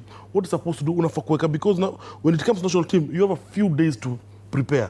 So unachukua wale watu wanajuana. Unapata? Wale watu wanajuana. Yes. That's why unapata League South Africa, ukicompare League South Africa na League Mexico, they are almost the same. There are two things that works in football for you to win a match. First of all, that comes before tactics. Before you apply tactics kwa team, kuna vitu mbili. Ya kwanza, psychological lazima wachezaji wakuwe sawa. Yes. Namba 2, wanaelewanaje kwa uwanja. Yes. Unajua unaweza weka wachezaji wenyewe wanaelewana kwa uwanja na win match without tactics. But you know 100%. So nafikiri that is the aspect that Hugo brought. That you know what, jamaa at least you know unajua kwanza ni backline na goalkeeper wanajuana vizuri sana. So I think inaweza kuwa easier. Na pia unajua some of these teams wamekuwa na less time ya kuprepare because of leagues zimeisha juzi. So kidogo pia tunaweza waelewa. Hiyo time unasema ni kidogo pia ilikuwa umetetea Dantos, lakini mimi kama Harambee Stars yetu hapa sasa kochari for example Harambee Stars tumechukua watu kutoka huko nje huko hata wajui ugali ni nini na mtokoi. Lakini no listen to me. Kidogo tu point yangu. Unapata Harambee Stars wamecheza na Lesotho. Na Lesotho wamekuwa pamoja tu for a while, si ndio? Whereby Kenya tumechukuliwa huku na huku na huku na makati, si ndio? Alafu tukawafunga mabao 4. Umeelewa? Lakini two different things bro. Kwa hivyo mimi naonelea tu coach wa South Africa vile kuchezesha kipa ni wa Sundowns alafu arudi yake 4 defenders. Naona hiyo naona ni we have to learn to trust the coach. Coach anajua mbona aliweka hicho kikosi chake hivyo. Kitu ya kwanza probably alitaka kuconsider ni team chemistry. How do these people play together? How have they played together previously? Hakutaka kugamble kwenda kutafuta watu wengine kuwaleta, and then ni watu hawajazoeana, they cannot communicate efficiently when it comes to the pitch. So kitu yenye mimi naweza sema ni we learn to trust the coaches this issue. Yes. Some of the times labda tunaweza ona ni kama coach hayuko right or anything but he is the coach at the end of the day. So tupende tusipende we go by he is the coach. Madheka anajua kwa nini team isipoperform, unajua nani anafutangwa kazi. Kochare ndio anafutwa kazi. Wacha kwa Madheka kitu moja. Kuna kitu Madheka amesema and I'm not agreeing with him because you cannot compare players that McCarthy brings in Harambee Stars is like comparing our league with South Africa. I started by saying this. South Africa has the best league in Kenya. Unapata? No. There is no way you can tell me that ati Harambee Stars watu wa player majuu sijui wapi tunawaleta na South Africa wanachukua player wale. No. That comparison it's out of order. Number 1, wacha nikuambie. Kenya hata kuna time inafika ategemea player majuu. If our league is the best league, if our league is the best, we have the best players. Hata majuu tutakuwa tunaenda. Believe you me. Hata majuu tutakuwa tunaenda. And that's what nimekuambia. There was a time when I was growing, nilikuwa na squad ya Harambee Stars. Imejatoa so FC Leopards na Gor Mahia. Pekee because that time hatuko na player wengi majuu. But ukiangalia hiyo time utapata FC Leopards na Gor Mahia ndio walikuwa na player wa deadly. Kidogo Tusker, si ndio? Kidogo Tusker, kidogo Oserian, kitambo unapata. But whatever South African did, the coach was right. I need to trust this back for. The only problem niko na coach wa South Africa, why 5? Hiyo ni kustaelewa. Because ukiweka 5 watu wanachanganikiwa sana pale. Watu wanachanganikiwa sana and that's unapata walikuwa na tension wakapata red mbili. Pia msilaumu wewe kocha. Unajua saa zingine nikimaliza wacha nikuambie hiyo bao ya kwanza ilitoka wapi? Miscalculation, alipiga blanda kwa mguu kweli ikamtoka. So sometimes mzee unaweza train hao watu na sisi hawajui ball. But siku yako mzee haiko. Tunakubaliana kwamba mistakes zilifanyika pale goalkeeper kwanza, lakini pia tukiongea pale kwa goalkeeper Roland Williams. Veteran performance. It was alipaliosaidia. I was watching the game and I saw how Roland Williams played during that game. Kwanza the save that he stopped Raul Jimenez. One on one. That shot was electric. What do you have to say about tuanze na Namiso?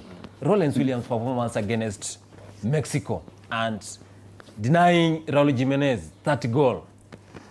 First and foremost, I'd say, had it not been for the goalkeeper, South Africa would have probably wangekuwa wamefungwa sana. Huyo kipa wao aliwaokolea sana. He is a very good goalkeeper, and tunamtumia pole vile alisema wako emotional, hawasikii wakiwa sawa, tunamwambia pole sana. Lakini kazi yake tuliona. He was very, very good. He was very good. I think that's why he is a captain. He has been in South African national team for a very long time. And if you see also, kumfuatilia vizuri kwa club yake, Mamelodi Sundowns is a very nice goalkeeper, I can tell you for a fact. Hata ukiona kuangalia preview zake, ni kipa mdeadly sana. And whatever he did that day against Mexico, naweza sema ilikuwa, yes, ni kazi yake, but he did extra. Shida yangu inakuanga moja.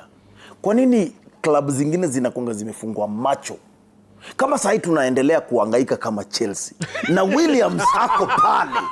Williams yuko pale na save vitu World Cup. Bado season bado sai. No. But excuse me, Banabe. So you're talking about World Cup. Pole baba, pole, nimebebwa. Imeingilia wapi? Pole, nimebebwa kidogo.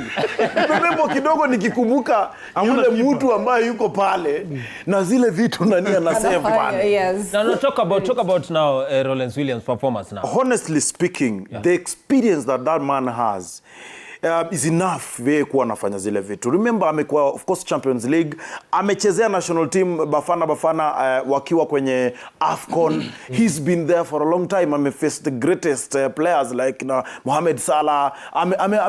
Amewafaced before those good strikers. So he knows what he's doing. And then again, I think one of the big aspect ya goalkeeper pia ni communication. Mguu wako namna gani. Key thing yenye goalkeeper lazima awe nayo ni decision making. Instinct yako lazima ikuwe right every time. Forget about mambo mingi. Instinct, then lazima upige hesabu because kuna angles. Ukiona goalkeeper ana move, ball inaenda hapa ana move. Kuna hizo angles na calculation lazima make. So being a goalkeeper mimi nasemanga sometimes ni ile inakuanga ni kama ya suicide because any one mistake you make career yako imeisha hivyo.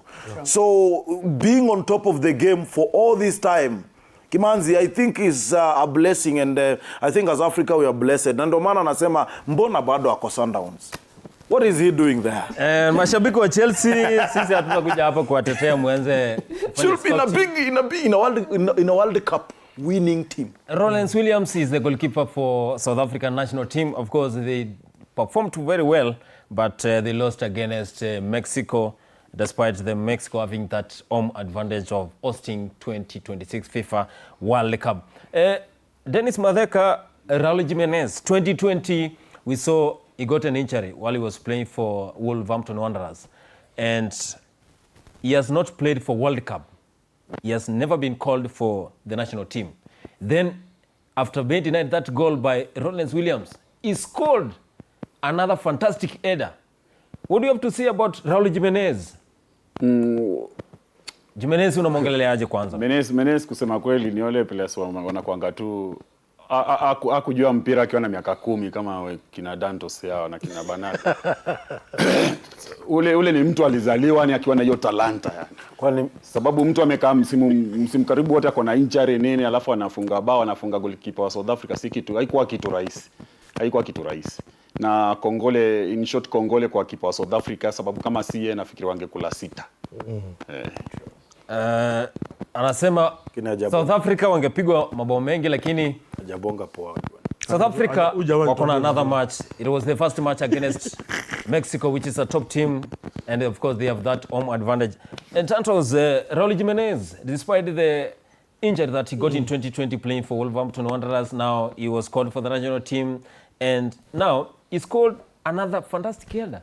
What do you have to say about Raul Jimenez? First of all, mimi ni mdeadly ball buda. Ajaitu Anyway, on a lighter note. But I think if we are talking about individuality, play, I think is one of the players that I think mimi mwenyewe ningepatiwa chance ningemweka kama man of the match because he's one of the guys. Imagine umetoka injury, you have never been called to a national team, but you have been called, then you score the first goal at home in front of thousands of your fans. you know, it's a very good feeling. Alafu pia ulipata pia watu wako moral. I think pia this is the last time anachezea Mexico because pia miaka inaenda. We are not going to see him again maybe in the next World Cup. But I think for me it was just a very good feeling for him scoring that goal. And then pia nilikuwa nimeona ni kama one of us ndiye amefunga. Unajua Mexicani pale watu ni romantic, so nilikuwa nimeona sura ngumu kama hizi zetu, mmoja wetu na amefunga hiyo bao, and nikaona ni kama naona Senegal, kumbe naona Mexico, ilikuwa kwamba si kumbe ni Mexico naona. But it was a very good feeling.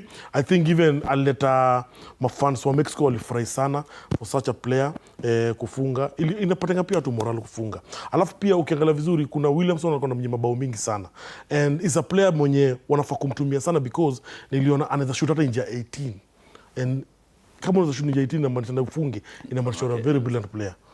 Yes. Banabe, we remember during that time when Wolverhampton Wanderers had some good squad, the likes of Pedro Neto, the likes of Moutinho, the likes of Jimenez, and now Jimenez, he came out from that injury and he scored a very good goal, despite being denied by Ronald Williams. What do you have to say about Raul Jimenez now scoring that goal and dedicating it to his father who just died recently? What do you have to say about Raul Jimenez and also the feeling of being a player and scoring a goal in the front of all fans? Yeah, honestly, it's a wonderful thing, and it also proved that Kochare kumtrust hakumake wrong decision.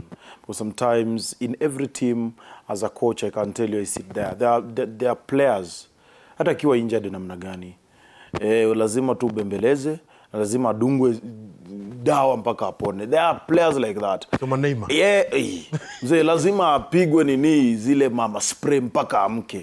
So for me, but he's a talented, honestly, ako pale on merit because one-on-ones, 1v1s ni mzuri sana. Atakutake bro, atakutake, speed yake iko on top.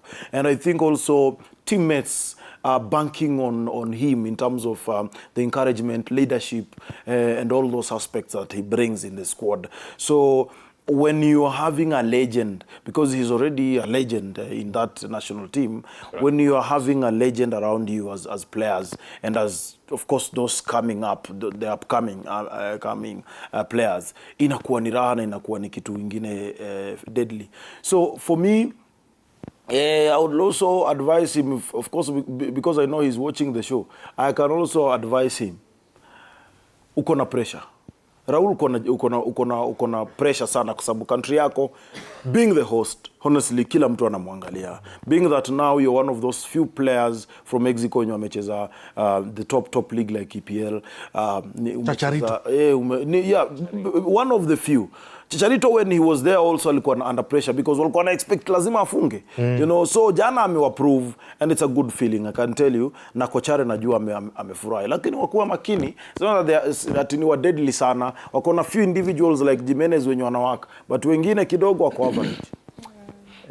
Remember Mexico, so they have the youngest player in this World Cup, Gutierrez, and of course they are playing in this 2026 World Cup. Remember, this is TV47 SportsExtravaganza. Of course, this is the biggest show in East and Central Africa. Now, getting to Canada.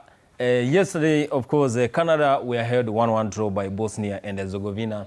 And my good friend Tantos yesterday during the World Cup Extra, he said that that match will end up into 1-1 draw. Correct score. Tantos, kuna watu walikuwa wamekuongelesha pale wa mashinani ama kuna watu wa mashinani walikuongelesha ama? I think kama kuna msali alikuwa amekeleo bet na kashinda. Hakuna. Namba yangu ni 07. Bro, bro guest bwana. Hebu uliza Madheka hiyo timu yenye ilicheza na Canada ni gani ya kutajie. Usikie ati inaitwa bro you guessed. I was you know why I said that, ukiangalia kwa previous video vile nimesema. It is Canada, when it comes to football, they're not that good. Their national team is not that good. And I think I was just correct saying that the match will end with a draw. Because I saw it. You are guessing. The only thing nilikosea jana ni vile niligess pia vibaya sana. USA ina kushinda, but all in all I think when you nifuata right now, wana check nini yao. Wanaenda macheck zao. So I think keep on watching. Ndawapatia mambo pia. Pia games za leo ndawapatia. Asante sana Dantos.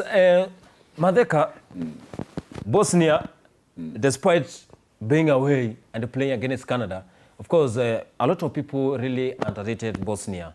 And they played, they scored, first goal.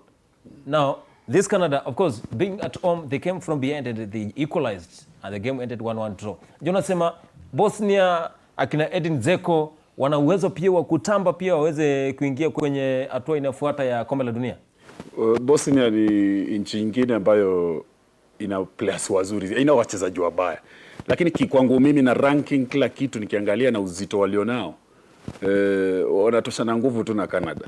Na naona tu ni wazuri kidogo kushinda hiyo Canada. Sababu Canada, wao ukiulizwa Canada inacheza football kina Davis. Unaelewa ni kweli, lakini World Cup hatuwaoni. World Cup hatujaona kule North America wakicheza hiyo kombe, North America wakifanya kichochoto na skate wamefika semi ama quarter.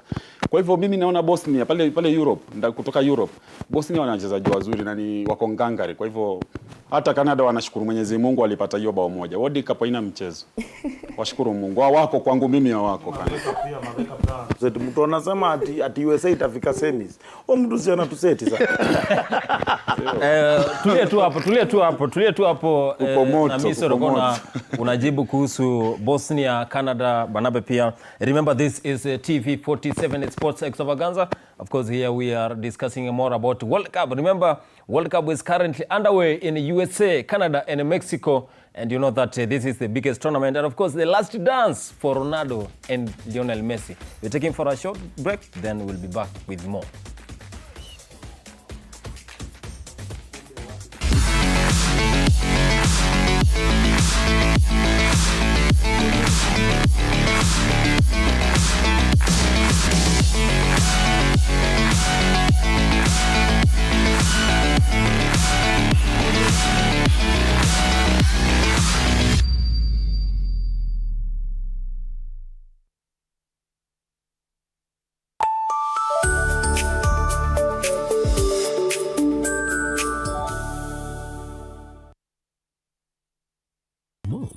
Teams have been battling out for the Mozart Cup 2026, and now the finals are here. A thrilling showdown between Tusker FC and Kenya Police FC. The showdown will be held on Sunday, 14th June 2026 at Kwale Stadium. TV 47 will bring you the Mozart Cup finals live from Kwale Stadium with live commentary on Radio 47. There will be lots of entertainment from Prince Inda.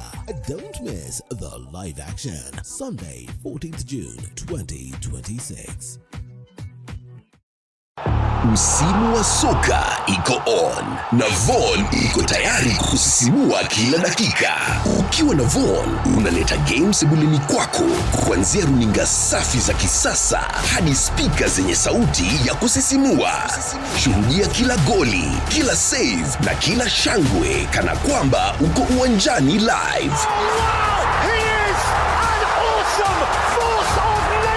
Tinga ofa hii special kwa kutembea von.co.ke sasa hivi. Von, designed to love.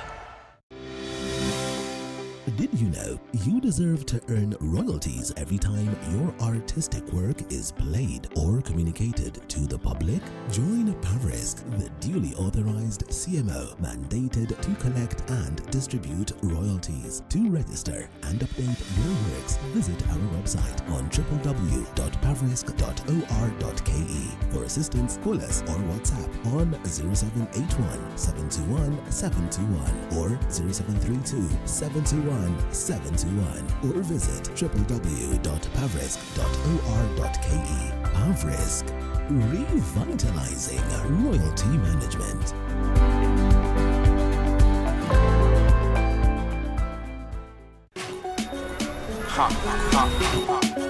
Skia, ni juicy. Flavor zote tamu tena fruity. Yummy na flow kama maji, juu ni tamu kama sali. Ni juicy. Are you bored? Kuna vitu zinakuudhi, usijali my bro, hebu kama nataka juicy juni.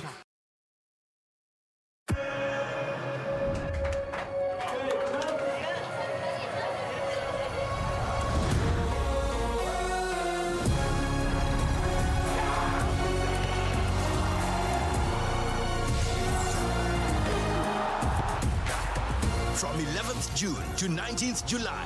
Everything can wait. The FIFA World Cup 2026. Get DStv access for as little as 1,450 Kenya shillings today.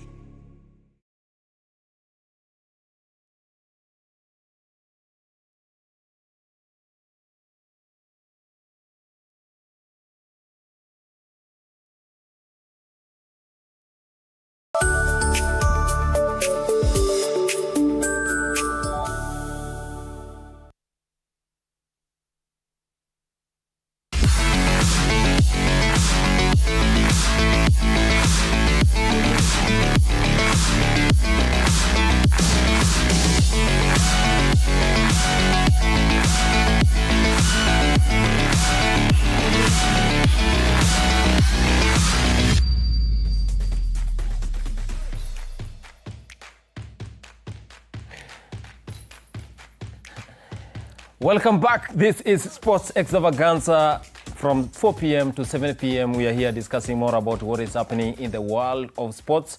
And of course, you know that the biggest tournament ever is happening, FIFA 2026 World Cup, that is being held in USA, Canada, and Mexico. My name is Boniface Kimanzi. Of course, this is TV47. Keep it locked. YouTube TV47, Facebook TV47, Instagram TV47, and of course now we are diving into more about what is happening in Mexico, USA, and Canada. And we were discussing more about Canada being held 1-1 draw by Bosnia at home. Na miso Canada ilicheza vizuri, ingawaje ilifunga bao mapema kupitia kona. Je, unafikiri ni nini ambacho walifanya wale Canada ndiposa waweze kurudi kwenye mchezo? Maana ukiangalia pale nyuma Bosnia, Kolasinac pale walikuwa wamefinya sana. I think wali improve attack yao ndio ikawa manejisha ku bounce back. Football is very unpredictable, and I think that is one of the things that makes it very, very exciting. I did not foresee the outcome. Ilikuja kama sio kama ndoto, but I did not. Mimi nilikuwa nafikiria kwanza Canada wangewapiga sana hawa Bosnia, lakini ni vizuri kuona kwamba Bosnia waliekelea attack yao and the defense was so good and they held up until the last minute. So I feel like Canada, they might find it hard wakicheza in the future games if they do not improve on their current squad. Kuna vitu ambavyo wanafaa kuimprove if they want to stay strong in the game, lakini ni vizuri kwamba wali manage kubounce.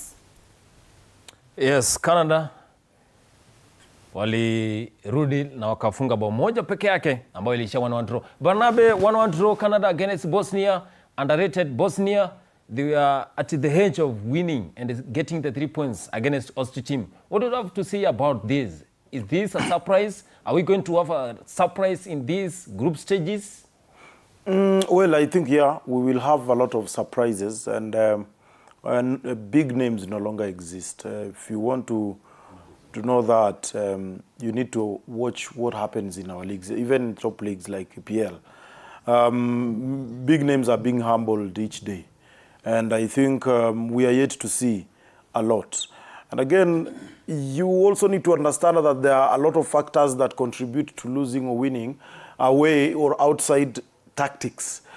Kuna weather. You know, weather aspect pia lazima watu waangalie. If you are from UK and you're playing in United States, kuna a lot of things ambazo zinabadilika. Kuna a lot of things lazima uangalie. The other day nakwambia Tuchel alikuwa anawafunza wakiwa ndani ya temperature nyingi sana kabla waibiwe leo asubuhi. So unapata kuna vitu mingi. So underration itakuwa utapata timu kama Haiti.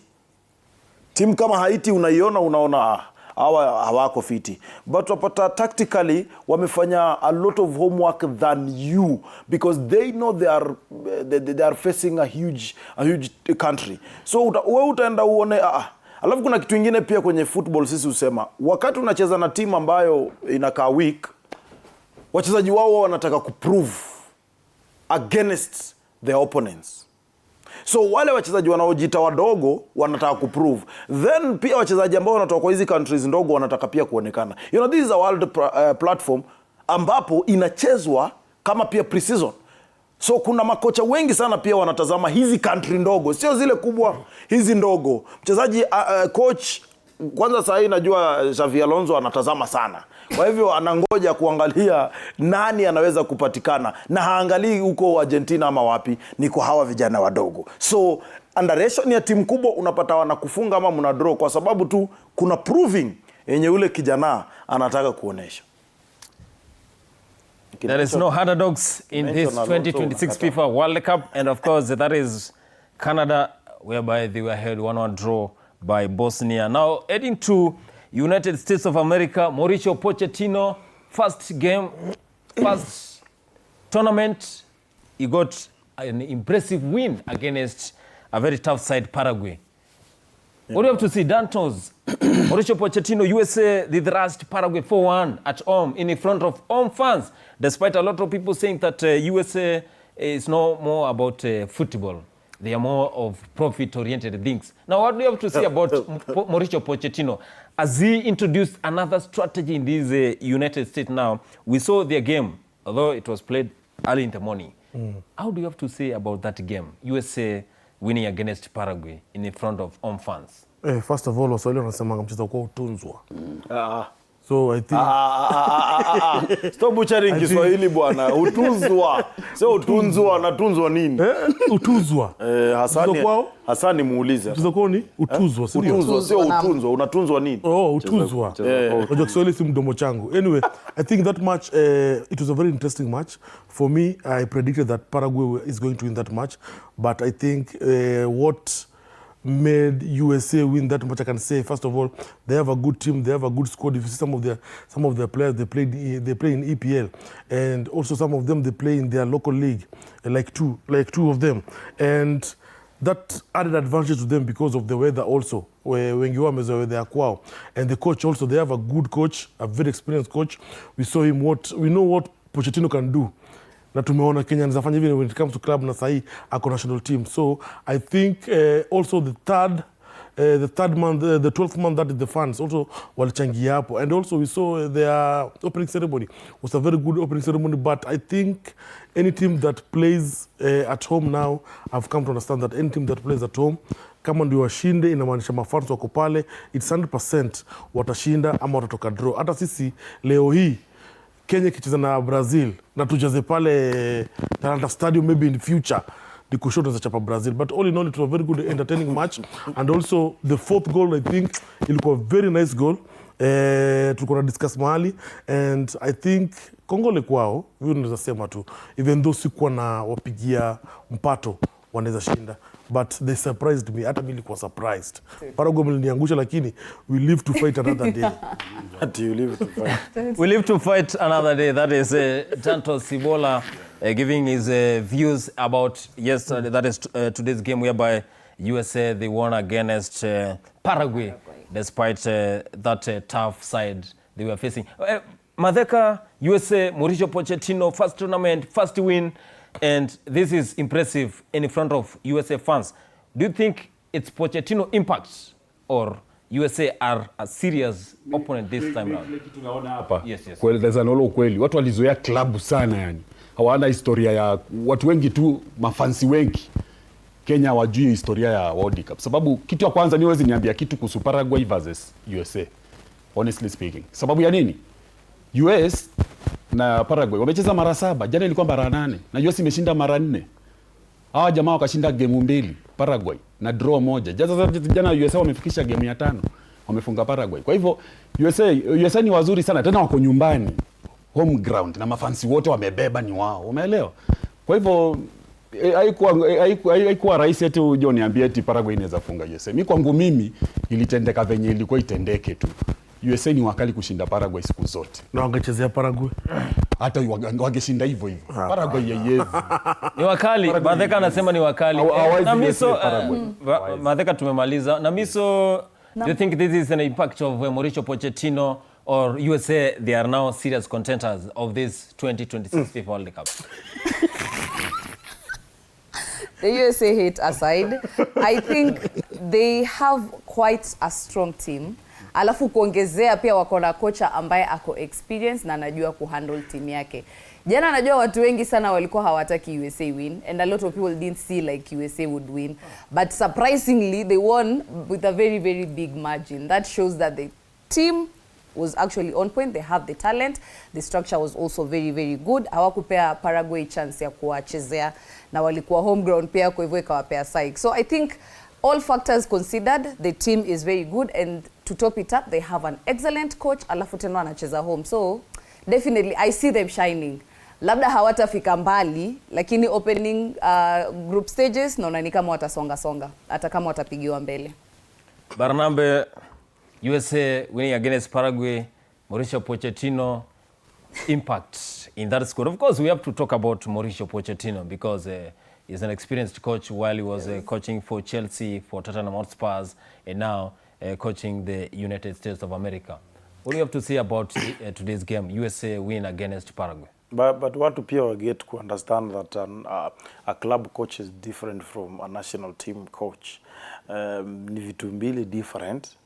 Only that in football tactics hazibadiliki vile, unless you are a genius like me or Pep Guardiola. Please calm down. In football we only have three tacticians, by the way. Number one is Jose Mourinho. Number two ni Ferguson, Alex. Number three ni Barnabe. So hiyo ingine tuachane nayo. What I'm trying to say is USA were really tactical, and they won that match tactically because they used mostly Where was on the run every minute. Where hakupumzika Kimanzi, and ulikuwa unampata Where tactically ana drop, unapata wana drop kuokota mpira wakiwa wawili. Normally yeye hucheza, sometimes anapenda kucheza wing, anakichukua hiyo ball anatoka nayo kwenye right wing, so anataka kuattack from the final third ya opponent but kwa wing. So alikuwa anajaribu kudrop ndani, anakuja na okota ball, coach alikuwa amempatia free roll, unapata anatumia huo mpira anywhere because he's good in dribbling, he's good in passing, he's good in aerial, he is good everywhere. Control ako sawa, nguvu anazo. Kwa hivyo that's why unaona pia mtu kama Pulisic kidogo ilikataa because walikuwa wanataka kupiga ball ya kasi kidogo. Every time they win the ball in your half, walikuwa wanakimbiza. So walikuwa pia wanataka kungangana on counter attack because when Mauricio Pochettino, by the way, started at Tottenham, alikuwa anatumia sana hiyo counter attack wakati huo. So ukipata mtu kama Wanyama akipata mpira hakai nao, anaupiga mbele, then offensives wanakimbia. So most of the time pia unapata anataka kutumia hapo katikati. Ball ichezwe kwanza katikati, and then mara moja 1 2 3 4 5 passes itoke nje. So walikuwa wanataka kupitia pia flanks wakati mwingi. Although he is a balanced coach, yeye huwezi sema ati ni mtu anapenda kutumia either wings peke yake ama midfield. So nafikiri Paraguay tu walishindwa kumiliki the midfield na kushika key players wa United States, and that's where kila kitu iliharibikia. It's not that ati kulikuwa na uhatari mkubwa wa United States. Waliisoma tu Paraguay mapema. Kwa ukiangalia kama bao ya 4 Paraguay walikuwa wanakam kwa attack na kujaribu kutafuta bao ya pili, ilikuwa 3-1. But hiyo bao walipiga counter moja hatari na walipiga more than like 40 passes without kushika pass. So Mauricio ni mtu anapenda pia tikitaka kidogo.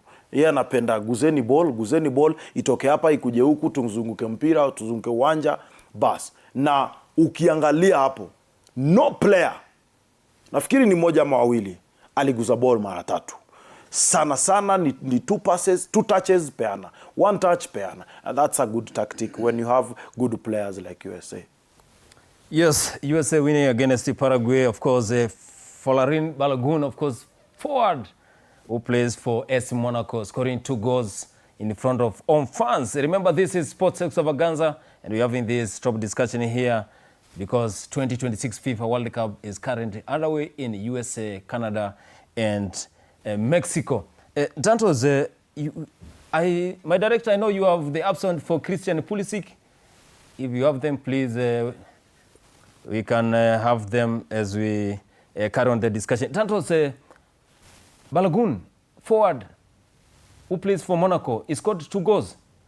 Do you think that now he's the top scorer for the World Cup? Yes. Do you think that he's going to maintain this performance for this World Cup until he becomes the top scorer? Okay, for me, I don't think so, because we have great players that have not played their game. The likes of Joaquina, Bruno Fernandes, the likes of Joaquina Cunha, the likes of Joaquina Declan Rice, you know, the likes of those good players. So I think for our starters, he's a good player, and we saw what he can do. And also we normally see what he normally does in his club. So I think he's a good player. And if US can reach at least semi-final, which Banabe is not agreeing, if they can reach semi-final, I think he can be one of the top scorers in this World Cup, because also pia wanachezea home, so the fans would rally behind him. Asai mujua, by the time ukifunga bao mbili inamaanisha even you are psyched up for the next match again. You are psyched up, and also you can score another 2 goals. So I think he's a nice player. We know what he normally does in his club, and now he's performing also in the national team. So I think I won't be surprised again if I see him like in top 3 who will have many goals in this World Cup. My director, najua kuna hizo up sound za USA. You know, a statement. You know, 3 goals in the first half, the opening game. You know, I felt like it was a real statement. You know, and that's what we wanted to do. You know, so I'm very, very delighted with the overall performance, but especially the first half. As I said, when I committed and throughout the whole, you know, the whole cycle and the whole journey to me being at this point, I've always said, you know, the fans gave me so much, you know, motivation, you know, showed me so much support, and for me the most important thing has always been to be able to repay that. So, you know, I feel like today's a great opportunity, and, you know, as I said, you know, I just want to continue to show the fans, you know, I made the right decision, and, you know, I'm completely proud, and, you know, I wanna you know, continue to make the fans proud as well. I mean, that first half, coming out with that energy, playing the way that we did, controlling the game right from the start, getting the early goals. Yeah, the 3rd goal before the half was huge as well. I mean, all in all, you know, one of the better halves we played, and, you know, continued strong at the end. The subs came in, made a difference, and all in all, just an incredible start, but there's a lot more that we still have to do. Yes, that is Christian Pulisic, that is captain for USA national team, addressing the media there after 4-1 win against Paraguay. Of course, that was USA, and they are the host nation for this World Cup. They are hosting with Mexico and Canada. We're moving ahead. Less fans, Banabe. This is not like 2022. We have less fans who are really taking this initiative to go and watch the games. What do you have to say about this? Do you have something different in this World Cup? There are a lot of factors that are affecting these guys. There are a lot of instabilities, you know, politically, with the organization of this World Cup. Too much press conferences, too much modification in terms of even the ball that is being used, you know, restrictions here and there, new rules being changed. You know, I mean, there are a lot of things, honestly, ambazo zinafanya e-ball, wameitoa imeacha kuwa ball ya kuleta watu, wameingiza vitu mingi sana. So, a family member, honestly speaking, a family man, anaangalia nichukua watoto wangu na bibi yangu niende study, watch game. But I don't know what might happen. That's me saying, no one else. I don't know what might happen. And then, on the other hand, this is USA, this is Canada, this is Mexico. We know what have been happening behind the scenes politically. Watu pia wana misimamo yao. Wakona maono yao na beliefs zao. So, we remember when the World Cup was being played, ilianza ikiwa chini. Then, baadaye ikapik. So, if FIFA wakona kazi kubwa ya kufanya to stabilize hizi na kunyamazisha noise mingi sana, kwa sababu saa hii bado watu wanaongea, bloggers are talking, Now unaona tena sijui 3 red cards game ya kwanza. Sijui huyu hata ingia. So there's a lot of talks ambazo mtu akiingia kwa mtandao hivi anaona this is too toxic. I'm not going. So hiyo wakimaliza ikishapoa utaanza kuona sasa a lot of people going to stadiums maybe after 2 to 3 matches. That one will happen because again I don't think we should be afraid of things that are happening kwa sababu hizo zina happen huko na hatuwezi kuzisimamisha kwa sasa. But yes, we can do something about them, but sasa hapa ndo tuko. So watu wasikose. Na nimeona pia kuna some Kenyans ambao wamesafiri, wameenda kuwatch. Wanafika USA mara ya kwanza, ndo wanaenda kunini. Pia wao waripote zile vitu ziko. Shukrani sana Barnabe. Dennis Matheka, mafansa wajatokea sana kwa uwanja kwa kombe la dunia mwaka 2026 kama tulivyoona pale 2022 in Qatar. Je, maoni yako ni gani kuhusu mashabiki wa soka? Mashabiki wa soka wameingiwa na uoga sababu huko USA pia ukiangalia nafikiri ndani ya Canada na ndani ya at least Mexico kutakuwa at least mafansi wanaweza kuingia mle, lakini pale ndani ya US mimi naona kuna tensions. Tusisahau kuna tensions, si ndio? Sababu ukiangalia US na Irani chenye kinaendelea nini, so unakuta ni ngumu sana mafansi kwenda kwa uwanja. Kulikuwa na stories zilikuwa huko nyuma kidogo, miezi 3 imeisha huko, ilikuwa kwa stories za kwamba watu wanaweza pigwa hapo ndani ya uwanja kitu kikarushwa hapo. Kwa hivyo lazima yani watu wakuwe na tension kidogo, so hamwezi kukimbilia ule uwanja muende tayari, na mnajua USA haiko in good terms na nje Irani. Kwa hivyo lazima tu utaona tu tofauti tu na World Cup ile iliyopita ya Qatar. Namiso, less fans in the stadium for the 2026 FIFA World Cup. What do you have to say about this? Ukifuatilia conversation mtandaoni utaona pia kuna mafans ambao wanasema the tickets are a bit too expensive. It's almost like FIFA sasa saizi wamefocus on profits other than making the World Cup equal fan centered as the other ones before. So that is also one of the factors. Alafu pia tukiangalia saizi world economy vile iko, mtu hawezi taka kuinvest sana kwenda kufanya kitu cha raha na ujui nyumbani baadaye kutakuwa vipi. Alafu pia travel restrictions. Kuna watu ambao genuinely they wanted to go, lakini sasa there are a lot of restrictions, so much screening yenye inafanya wanazuiliwa kuingia. So but pia it's a bit too early to judge. I think ndo imeanza. Labda kuna wale ambao wanategea waone how's the atmosphere, how's the tempo ndio waende. So let's just wait and see. Lakini turnout at this time haijakuwa as high as the other World Cups. Yes, Dantos, kabla ongee wacha tumpatie Dantos nafasi pia. Dantos, fans hawajatokea. High prices of tickets in USA, Canada and Mexico. Is this the reason? I think mukiniuliza, do people save to go to World Cup for 4 years? Yes. So many people normally save just to go to watch World Cup. So many people normally wait for 4 years to go and watch World Cup. So many people want to sacrifice so many things just to wait for that day World Cup is being hosted maybe in the US to go and watch. But I'm so disappointed with the US because wameluzisha hope watu wengi sana to travel to the US. So many people worldwide walitaka sana kutravel kwenda US just to watch this World Cup. But the restricted deal wamepata. It's so unfortunate. And some of them they regret. Wanasema maybe pesa ilikuwa na save ningefanya kitu kingine ile sikuwa ifanyia. But all in all I think people coming to watch the games, I'm sure kuna games zile zitakuwa empty stadium. I'm very sure. For example, if you want to know kuna shida mahali hapa US. In US wanajua football ni ile American football, but soccer wanajua ndio football.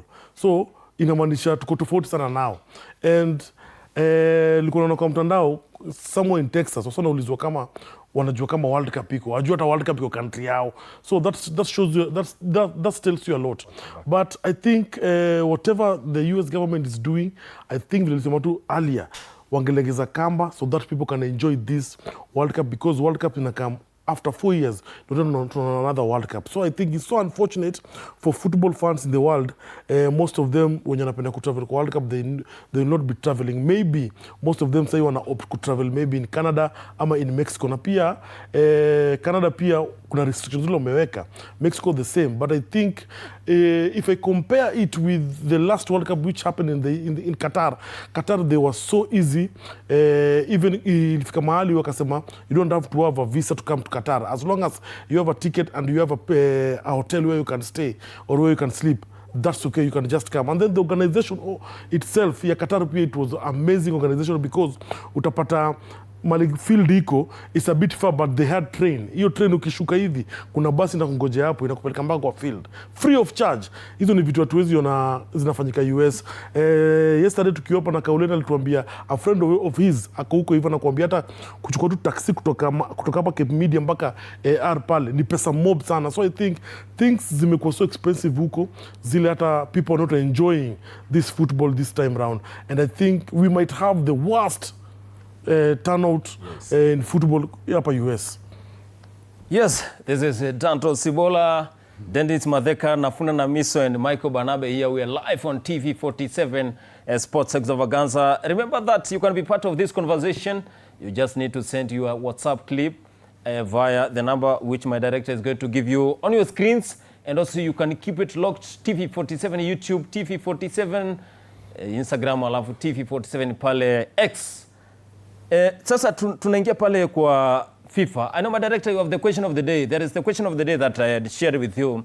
I know my director, you have the question of the day, and we had asked you, do you think that the FIFA have lost control of their own tournament? Do you think that the FIFA has lost control of their own tournament? You can WhatsApp your ideas there via 0793-267-279. Do you think that FIFA have lost control of their own tournament? Unatuma pale alafu tutakuwa tunasoma ujumbe ewani. I hope uko na security bro. Unajua kuwekea FIFA trophy si mchezo. Security media wadosi wangu wamefanya vizuri. Tumeweka kombe la dunia hapa. Cape Media is big. Hatari. This is World Cup trophy. So we are big. Kuna pesa. After tumemaliza tutakuwa tunaipeperusha moja kwa moja hadi Marekani, USA. Pesa. Hiyo ni pesa bro. Cape Media wadosi, asanteni sana. Gold bana. Wadosi asanteni. Tunaingia pale kwa FIFA. Tunaanza na Madheka. Do you think that FIFA have lost control of their own tournament? Like wamepoteza tu ile supremacy yao. Sisi kama FIFA president Gianni Infantino mpaka akifanya press conference unaona vizuri enyewe behind the scenes a lot is really happening.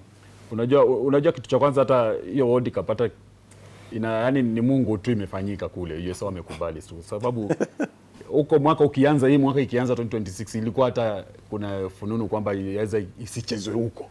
Sababu ile vita nini kitu kayo. Mimi nakwamia hapo sana. Alafu tena kitu kingine, unajua USA ndio nchi ambao ni iko juu zaidi, ni superpower, they have a lot of opportunities kwa watu.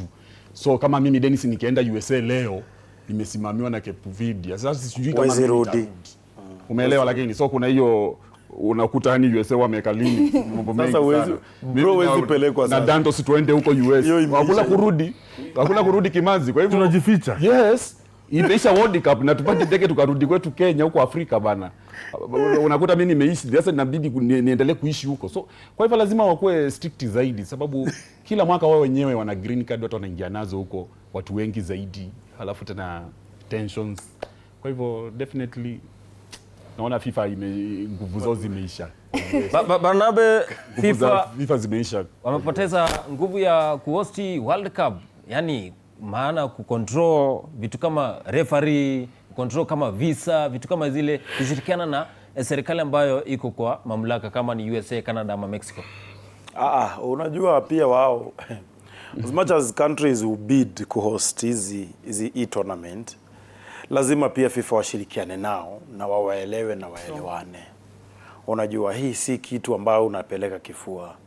Unaweza kuingia pale waanze kusema huyu aingie, alafu mambo ikuwe mengine. Kwa hiyo mimi nafikiri FIFA wana mapungufu yao, lakini msimamo wangu ni ule ule. sidhani kama wameshindwa kucontrol, because tournament imeanza vizuri. Kwanza that opening ceremony yenyewe ilikuwa out of this world kabisa.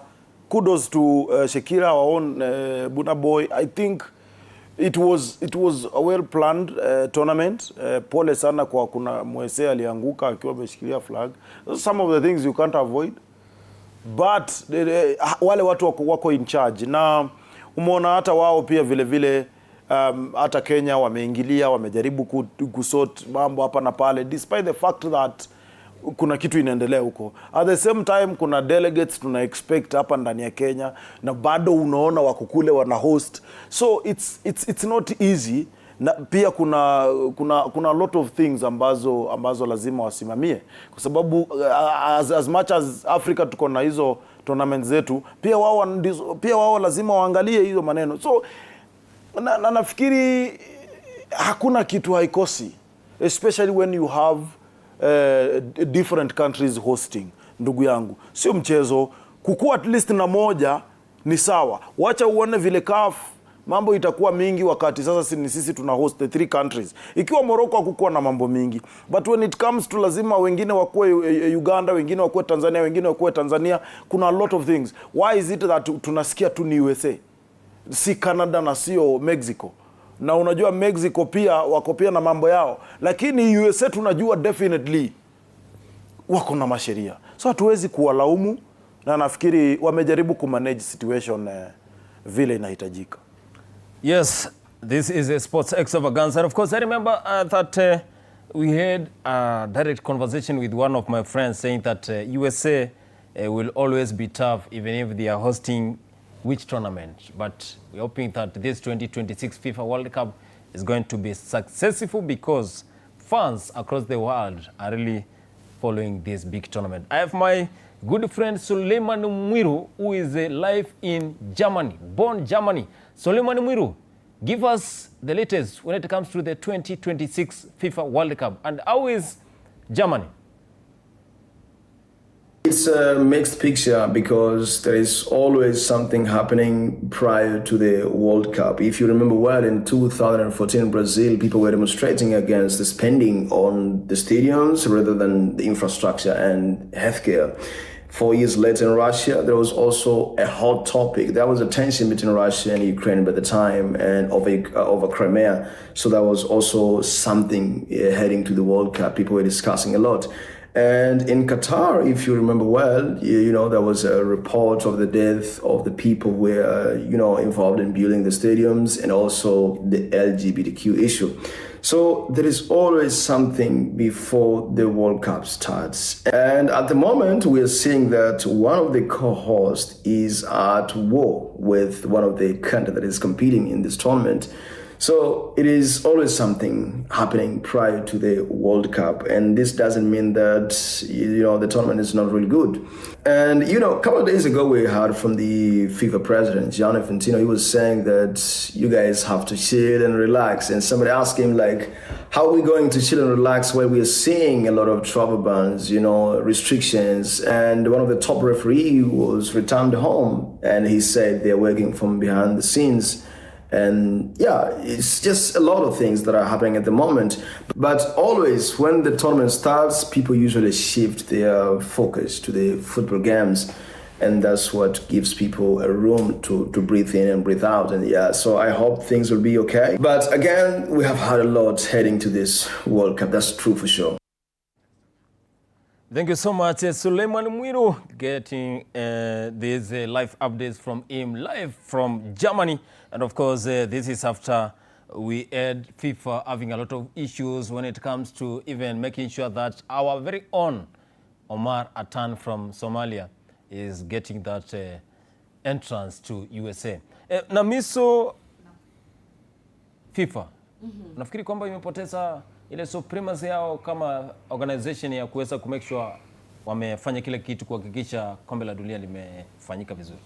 Hatuwezi sema kwamba wamepoteza kabisa. I think there are some things that are happening zenye ziko beyond their control, but they will also take a bit of the blame. For example, hizi visa denials zenye zina happen sahi. We knew very well that the USA will be hosting the World Cup. And we know very well that they have their own restrictions. So I feel like some of these things should have been done earlier, in advance. Si kungoja last minute, like right now, the World Cup imeanza, ndio sasa watu wengine wanaanza kusik approvals. Of course, USA na regulations zao hawezi legeza kamba ati sababu it's the World Cup. Rules are there, rules are to be followed. So hawajapoteza kabisa, but I feel like there are so many factors, a lot of uncertainty that has come with this World Cup. Na hiyo pia hiyo story ya kwamba it's being held in 3 different states. I think logistical issues pia zime come in. The fact that wame expand teams zenye zina participate. It all comes down to preparation. It all comes down to communication. It also comes down to coordination. That is between FIFA and the host nations. That is between the organizers and stakeholders at large. So they've not yet lost it, but they're just having a hard time. Hawakuforesee kwamba these things will happen. They thought maybe sababu hizo previous wamezi execute vizuri kwa flawless. They probably thought that this would also be the same. Ni vile sasa mambo kidogo yamewageukia, but they still have it. I hope they will exercise their powers and their authorities as FIFA to make sure that the remaining process itakuwa streamlined. Tusione hizi zikipop up tena. It's such a shame. Dantos, in a scale of 1 to 10, rate Gianni Infantino to the former FIFA president, Sepp Blatter. I cannot rate them because everybody alikuwa na strength zake na weakness zake, but if you miss grow era ya Infantino, Blatter. Yes, grow era ya Infantino, unapata. But talking about restrictions at USA, even upper kipindi tumona some of the journalists wenye kwa travel, but coincidentally wame travel Uganda. I'm talking about Arocha, alafu pia jana pia Kauleni akaenda kutafuta visa kaambiwa hawezi kwa sababu alikuwa Uganda, so akaambiwa lazima kae quarantine for 21 days. So 21 days ukatuna na maanisha the World Cup itakuwa imeisha. So I think some of the restrictions pia so isema is beyond FIFA, because hata before FIFA waseme World Cup inachezwa states kulikuwa na rules zao. Unanipata? And that's unapata things to do with visa, vitu kama FIFA haiwezi ingilia. Whatever FIFA wangefanya, in my own opinion, wangeuliza zile countries zilikuwa zimebaniwa na USA kuingia USA. How can that be overturned before World Cup? Because an individual msemo moja is not a group. But all in all, I think vile na misa amesema, they still have time to redeem themselves, which I know itafika mahali watalegeza kamba because watu wanapea viwanja zimeanza kuwa empty. But all in all, I hope things are going to be good. Even I hope. And if you see, kama states recognize shida zote because they have been given so many matches that is huko. Almost 11 cities zinauzizwa matches compared to other countries, that is Mexico and Canada. Wamepatwa kama mbili ama tatu. But unapata kama US wamepatwa 11 cities on house different games. So I think that's why they are so careful with some of the visas, with some of the people who are going in. And this is the mentality of Africans. Na tumeiona sahi hapa kwa set na kijana yetu Madheka. Amesema yake na USA kurudi pia itakuwa ngumu, which is the mentality ya Africans. Which is true. Tumeona pia kuna team ya Eritrea, sijui walikuwa wameenda competition wapi. Karibu half of the team hawakurudi Eritrea, walikimbia. Half of the team, I think ni South Africa kama mahali walikimbia. So I think pia unapata kitu kama USA wanajaribu kuwa very strict kwa wase wana come in the US kwa sababu it's all in the public domain. We know USA is a land of opportunity. Anybody anaenda pale anajua pale things are easy na things are easy, na ukiwa huko na you're an African unaweza fanya maendeleo sana ukiwa huko rather than ukiwa huko.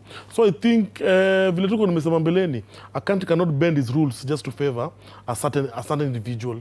So I think they have a right, it's their country, they have a right, but the question najiuliza, kama kungekuwa na president mwingine kama President Obama, hizi vitu zilikuwa zinafanyika? Ndio swali najiuliza. Yes. This is SportsExtravaganza TV47, and of course we are having this top discussion here. You remember that the biggest competition, FIFA 2026 World Cup, is currently underway in USA, Canada and Mexico. Naona Arafa imeshuka hapa, anaitwa Erastus Arab. Anasema nikiwa Nandi naona kwamba muda wangu maoni FIFA imepoteza nguvu yake, na kwa sababu refa wa Somalia alinyimwa nafasi ya kuingia pale. This should be non-partisan and stop racism. That is Arab Lilian. Anasema yuko locked akiwa Nandi. Anaelewa kwamba kuna FIFA na kuna USA. Yake. Ni kweli tunaheshimu. Maoni yake ni kweli. We respect. Tunajaribu kumwambia kuna FIFA na kuna USA. Kwa hiyo USA ndio ilikata, sio FIFA. FIFA ilipeana kazi na kazi ikaenda ianze kufanywa, na USA ikasema hapana kwa sababu kuna rules. Kuna arafa ingine hapa anaitwa Lampard Dida anasema for sure America is the one controlling this tournament. Look how Americans are locking tickets for some fans. This is Lampard Dida. Hajasema kwa wapi. Anasema America is the one controlling this tournament. Mimi naona nikiongezea ya nani president wa FIFA Fantino na Sepp Blatter. Mimi Sepp Blatter namweka 80%. Huyu namweka hata naona ni 50-60. Sababu ya kitu kimoja tu.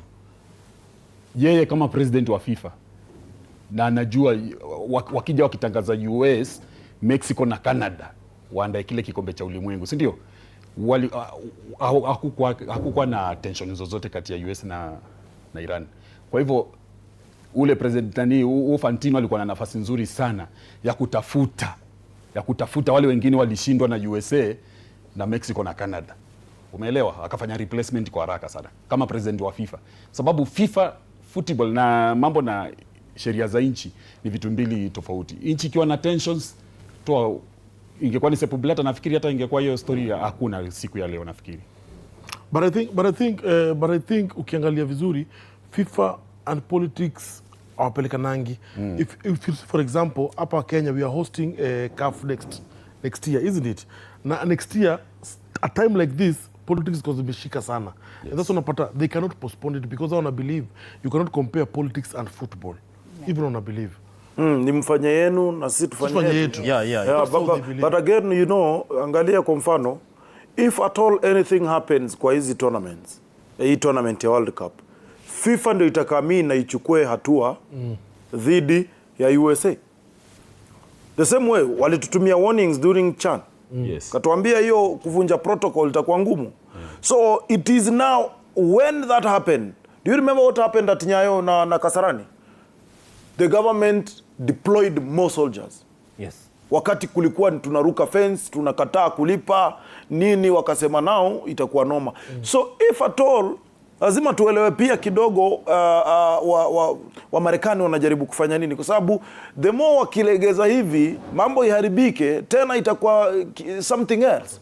So upande wa usalama lazima pia waweze kuwa makini. Right. Kitu tu ambacho tunasema na nafikiri sisi wote tumekigusia ni kwamba FIFA wangejua cha kufanya, kwa sababu walijua mapema kwamba Somalia iko kwenye list. Na sio na wakisema ni Somalia ni every Somalia citizen. Sio rais, sio nani, sio mpuliza kipenga, sio mwananchi wa kawaida, sio nani. So, yes, so mpuliza kipenga referee kuenda ni walijua that kuna hili, wangempeleka kwingine angeenda bado angenefisha World Cup. Yes. Lakini maybe we don't know what happened, but honestly ilikuwa tu blanda yao. Lakini tusilaumu pia Marekani, pia wana misururu yao, so tukubali na tuwape respect yao. Yes, kuna rafa ingine hapa anaitwa Jennifer nikiwa Getui anasema I think FIFA has lost control, but they are definitely not driving alone anymore. I think hosting is now political leverage. And also we need also to ask ourselves this question, that maybe for example if a certain event, maybe for example like Olympics or a certain big events, involve other countries, like other countries in the world wa match pamoja, USA kibidi washinde, watu watakubali kuenda huko? Because this is a wake up call. I don't think people will agree to go to the US in another event. I don't think so. Yes. This can be the last event that the US can host, unless ule president atakuja awahakikishe things will be okay now, we have put everything in order and everybody is welcome in the US. Rather than that, I don't think kama event ingine kifanyika watu wanaenda US again. True. I think inafaa kwa a good wake up call, especially to event organizers when it comes to sports or any other events. Waangalie all the factors that come in. Msifocus tu na area moja alafu wakati event inakaribia, now that's when we're having issues we're having immigration issues. So this is a wake up call. Before we agree that a tournament will be held here, that an event will be held here, we know the rules of that country, we know the restrictions of that country, and we make sure that kila kitu ambacho tunafanya kiko in order, ama kama sasa haiwezekani kabisa basi tusiende kwa hiyo nchi, tuweke kwa nchi nyingine ambayo iko na less restrictions, ama wenye restrictions zao tunaweza work nazo ama tunaweza bend kidogo ndio zitufit pia ndio tutoshane. Kuna mafans wengi ambao wanaendelea kuparticipate kwa hii discussion. Anasema watching live from Mombasa, kazi nzuri TV47. Anaitwa Anthony Koi. Asante sana Anthony Koi for keeping it locked to TV47. Kuna mwingine hapa hajasema ako wapi, anasema anafuatilia bonge la show, anasema yuko locked kabisa. Na tukienda mbio mbio tu tunaenda pale Qatar, host nation for 2022 FIFA World Cup will be playing against Switzerland, because you know that Switzerland has top players, the likes of Granit Xhaka, Manuel Akanji, the likes of Embolo, who are really very lethal when it comes to striking and making sure that they compose the game. What do you have to say, Qatar against Switzerland? There's one thing that we cannot assume, that hizi countries, the Middle East, countries, hizi Arab countries, zime invest pia in football as we speak. Honestly, wameamka na wanaona, okay, there's a time Qatar ingefika World Cup, ndugu zangu. Right now we are talking about them in the World Cup. So, what is working for them? Infrastructure, good structures, they are there. So, msiwadharau. Hawa wachezaji kina Akanji umesema, Akanji mara mwisho amecheza ilikuwa lini? Ndio anapewa game moja, ndio amejaribu, amesukuma pale City, ndio ikakuwa vile ilikuwa. But hawa wachezaji pia ni kama ni second hand. Kidogo wameshuka hiyo nini yao, kiwango chao. Sikudanganyi. Imekuwa sasa kimewachachia. So usishtuke kuona Qatar na wapiga. Because Qatar now is investing in sending their boys outside Qatar waweze nao kupiga shughuli. Yeah, that is Michael Bernambe, of course. Anasema kwamba we should not say that Qatar they are the underdogs when it comes to Switzerland versus them. Namiso, Manuel Akanji from Man City to Inter Milan, they won the Italian Serie A, and now this is World Cup. The likes of Granit Xhaka, whereby a lot of people they say he has that captain supremacy. Do you think that they are going to give that push when it comes to their game against Qatar? I think they will. They have a very nice squad and they have the squad depth. So they are very much capable. Although I would advise they should not underestimate Qatar. Related to tumesema, the Middle East countries wame adapt football. Sai they have the right infrastructure, they're investing in it. They're trying as much as possible to invest in the football talent. So much as hao wengine wako na squad kali and everything, naona ni kama it won't be an easy game at the end of the day.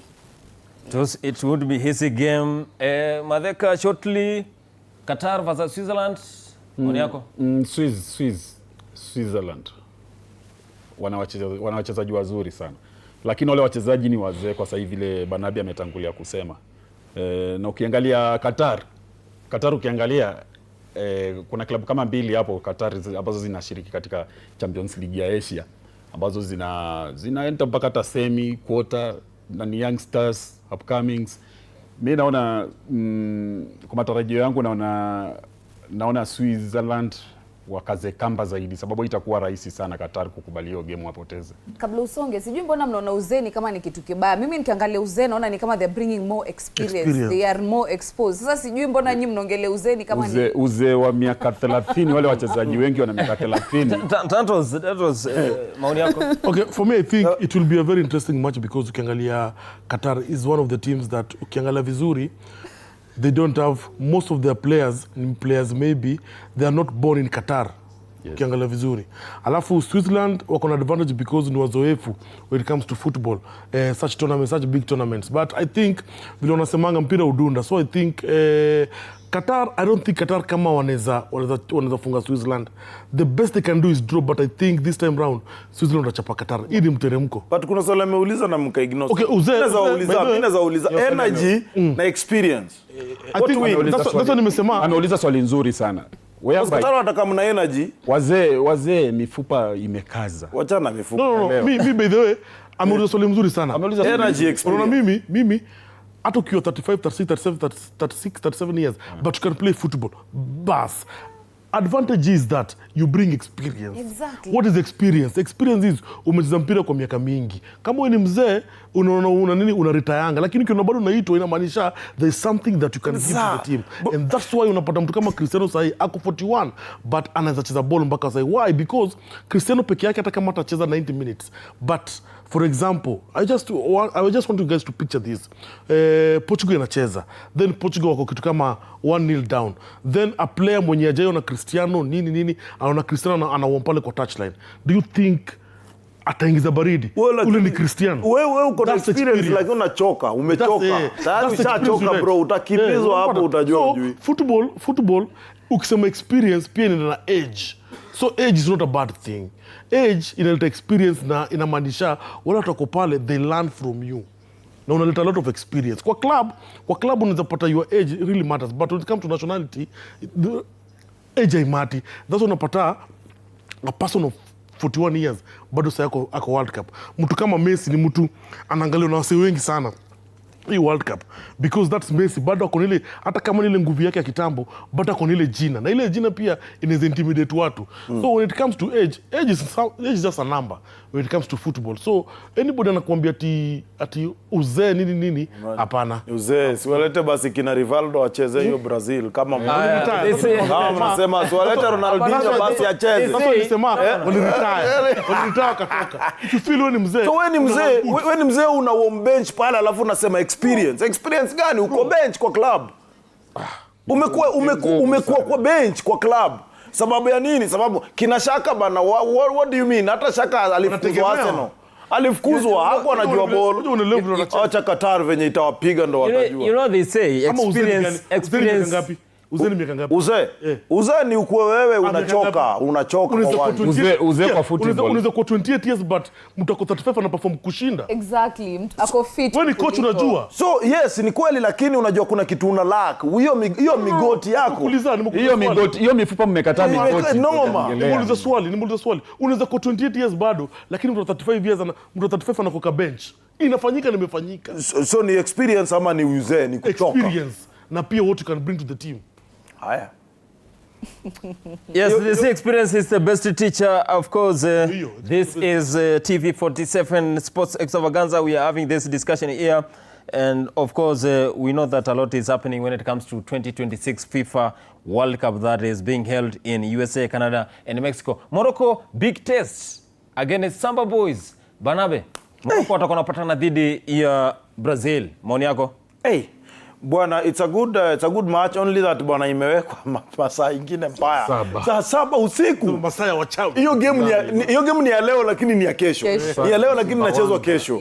So hiyo masaa kwanza tuweze, kama najua majirani zangu wananisikiza na wananitazama. Tafadhali mkiona kataa kanawaka saa 8 usiku usinibishie mlango. Nina watch game. Kwa sababu hiyo ndio masaa imewekwa ndugu yangu. Because wanaweza shangaa mko sawa huku kwa hii nyumba. Kuna watu huku kweli. Nina watch game na kelele mtu rahisi. So pia watu wetu itakuwa taabu maana una watch game on mute. Juu watu wamelala, watoto wamelala. Inakuwa ngumu. But anyway, it is a game that will be more tactical. Good players both sides honestly. I think pia Brazil nafikiri iko under pressure win that game na pia Morocco iko under pressure win that game. So people are asking, is this the good Morocco yenye wamesukumia AFCON wakapewa? Is this a good side? Brazil pia tumeona wameita mpaka kina Neymar, a new coach there, nini. So it is going to have a huge impact on both sides. But mimi nafikiri hapa tactically speaking, nafikiri Brazil wanaweza kucarry the day. Tactically speaking, on paper nafikiri Morocco wako na some good names, but ukiingia pale tactically nani yako vizuri sana. Kochare ako na experience fiti sana, anaelewana both language na tactics na Brazil ina uwezo, but wasianzishe Neymar. Wakianzisha hiyo imeisha hivi. Yes, Morocco of course this is one of the Africa soccer powerhouse in this continent of Africa. They will be playing against Brazil, the Samba Boys, whereby they are guided by Carlo Ancelotti, the former Real Madrid coach. Former and of Chelsea course, we are having this top discussion here. Danro Sibola, Morocco, the likes of Hakimi. Now we saw the player who gave us a very good goal against Portugal. And Nisiri is not taking place in this World Cup. Morocco, are they going to win against Brazil, or it's easy for Carlo Ancelotti? I think if you ask me, it's going to be a very interesting match and also a hard match for Morocco. We are African, and Africa is our business. So I think tutaenda Morocco, despite hii World Cup, mi team yangu ni Brazil and Portugal and the rest of Africa, even wanasemanga. But I think it will be a it is going to be a very interesting match because ukiona vizuri Hakimi and who captain of PSG ndo nani? Who alishinda Champions League ni msao jina yake. Marquinhos. Ndio, is the captain of Brazil. Na pia Hakimi is the captain of Morocco. They play in the same PSG. Number 10 wa Morocco anajulikana na Ancelotti vizuri sana kule Real Madrid. Yeah, that's why the match is going to be very interesting because both teams, I think they have discussed about individual players when you're wanachanga in each and every team pale kwa club. So Hakimi amwambia timu yake, these are the person we're going to watch. Hakimi Fachio pia amekamipa nyingine akameplaya timu yake, hao ndio jamaa mnafaa kuwatch. So when it comes to paper again, vile Barnaba amesema, I think Brazil will carry the day. Mi ukiniuliza, even though nitakusaidia Morocco sana because we are African, but I think Brazil will carry the day. And ukiangalia pia vizuri Brazil in the past World Cup hajakuwa na perform vizuri. This is the time now they need to perform very well just to tell other Brazilians wenye kwa wameshinda kitambo, other players wakina Ronaldo, wakina nani, that even us this generation we can do it and we can bring it home. True. We can bring it home. I think shortly Brazil versus Morocco. Carlo Ancelotti, kocha mkuu wa Brazil, ni kocha ambaye ako na experience ya kutosha na si kocha wa kutishiwa na Morocco, sababu Morocco ni wazuri pia, ni Waafrika wenzetu tu, lakini Brazil naona, kwa kifupi naona Brazil leo itaibuka na ushindi tufinyu wa bao moja nunge. Namiso Samba Boys, top talents over there versus our soccer powerhouse Morocco. This is a game I am highly anticipating. Kwanza nataka kuona player Morocco, especially after ile hiatus yao ya AFCON. The world is watching. And I feel like Brazil, vile Dantos amesema, they will watakuja wakiwa na aim ya kutry to prove a point.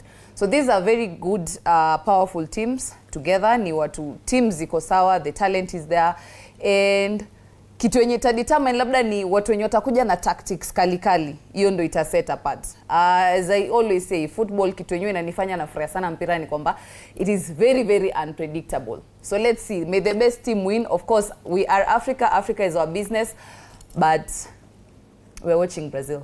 I think after SA, hii ni maoni yangu. I think after SA ni Morocco.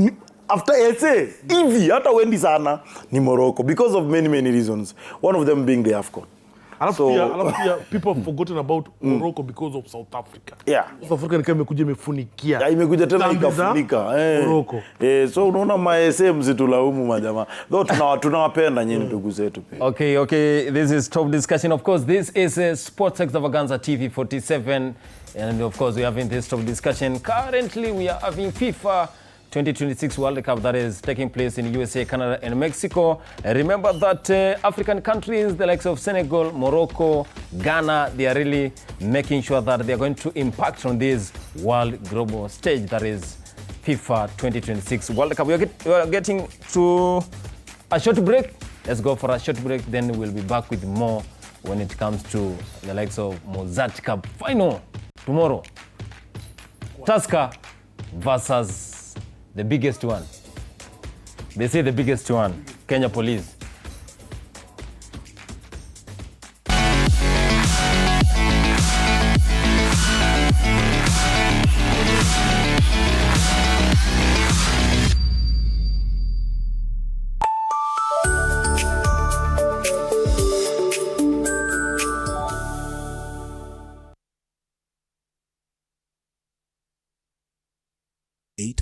p.m. My father used to tell me that a hotel is the home for travelers. I guess I forgot that. Recently, it's been more of a mirror of my own ambition. Booyah! We might fail. We will probably fail, but not for a lack of trying. So for the last time, and the first time, welcome to Connect In, the best experience in Eastern Central Africa and its environs. Saturday at 8:30 p.m. on TV 47.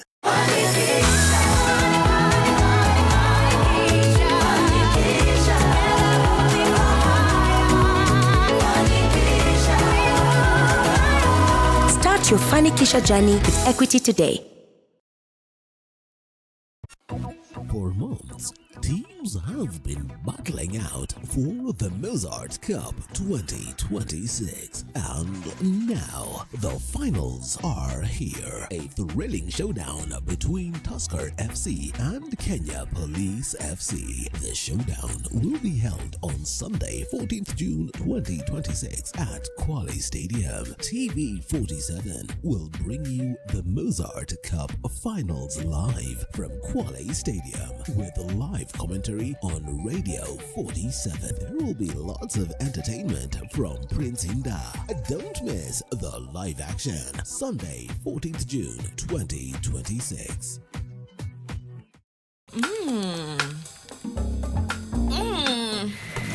Indulge in the moment with every spoonful of Delamere real fruit yogurt.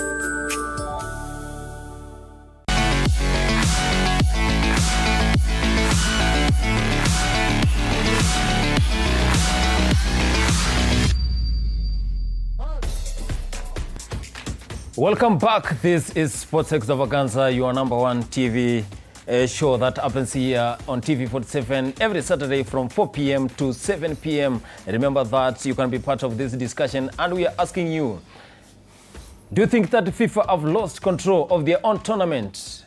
FIFA 2026 World Cup is currently underway in USA, Canada, and Mexico. We have a series of discussion here with my analysts, the likes of Banabe, Namiso, Dennis Matheka, and Dantos Sibola. Now, I understand that we have our very own Alan Nzuki and Duncan Mutua. Remember that tomorrow is the Mozartbet Cup final, whereby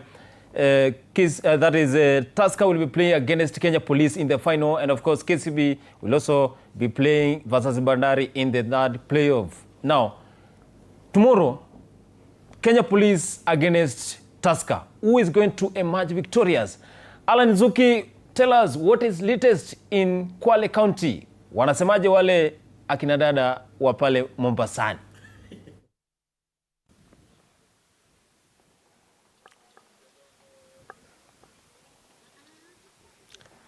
A very good afternoon to you, Boniface Kimanzi. Of course, an absolute pleasure to join you right here at Sports Extravaganza from Kwale County. And oh boy, it is about to go down, because just tomorrow on Sunday, starting at 11:30 a.m., we're going to have a full day of activities. But the main headliner, the Mozartbet Cup final, right here at the state-of-the-art Kwale Stadium. Would you look at that? Look at the quality of the stadium. Look at what is happening right here at Kwale Stadium. This is what we talk about when we say we need development in our game. Look at the quality of the grass. Look at the seats. And the best part about it is that we are expecting a sellout crowd, Boniface Kimanzi. We're expecting a lot of action, because remember, this is a place where people love the game. This is a place whereby some of the best talents in the national teams, both men and women, have come from. So we're expecting quite a crowd tomorrow evening, especially as Tusker gear up to take Kenya Police in what promises to be quite an enticing encounter, Boniface Kimanzi. Now, the best thing about today, Kimanzi, is that earlier today in the morning, we were able to have a one-on-one interview with the head coach for Tusker FC, Julian Mete, when we joined the team for a training session. Remember, this is Tusker's FC first ever match in 10 years, the first ever final match in 10 years in the Mozart Bet Cup final, and they'll be on the hunt to win their 5th title in the cup since they last won in 2016. So remember, they made their way right here after winning on penalties over Bandari. So they will have to be at their best if they're to showcase their class against their opponents, Kenya Police. And you're able to have a nice little chat with the French head coach, and maybe just to help you know what the coach said ahead, or rather the thoughts of the coach ahead of this eagerly awaited, or rather eagerly anticipated encounter. Just let's listen to the coach and some of the players such as Crispin Erambo, and this is what they had to say ahead of tomorrow's final. We prepare as we have to prepare. If we win and play CAF, we have to prepare that way. Means internship, video session, and training session in the morning, and also individual meeting with players and involvement of the board, because this game involves of the club. So yeah, I'm very happy of the mindset. The level of concentration is top from the players, and all the coaching staff, everybody is involved and happy to play that final. So the mindset is top. Shukrani kwa management kufika hapo kweli. Role yangu kwa team si yangu peke yangu, nasa team sisi wote tuingia kwa kiwanja, basi kama mimi kuleta timu final na kuwa top scorer, inabidi sasa nifunge tena kesho bebe team twende CAF. Yes, Boniface Kimanzi, that is head coach Julian Mete, as well as Rambo, who, by the way, is a key player. Remember, he bosses the midfield. He likes to boss the midfield. We are expecting quite the action tomorrow. Now, the best thing is we're experiencing like a little right rain right here at Kwale Stadium. However, for the locals, this is quite a usual thing, because remember, yes, we're in the coastal region, but the atmosphere here is quite different from areas such as Diani, because remember, in Diani we have very nice weather. However, here in Kwale, since we go up the mountains, we are experiencing a little light rainfall, and we're also expecting to experience that tomorrow. However, moving on, we also had Kenya Police. We were able to attend a Kenya Police training session, whereby the team, who of course won the Kenyan League Championship last season, also trained right here just to get a feel of the stadium ahead of the eagerly anticipated final. And these are some of the thoughts from the captain as well as the head coach ahead of the final. It promises to be one for the history books. So let's just, listen to watch the coach and the players think about tomorrow's final. Again, tumekuwa also tuna practice penalties since even before games za Bandari, because tunajua kuanzia quarter finals kuna kitu kama hiyo.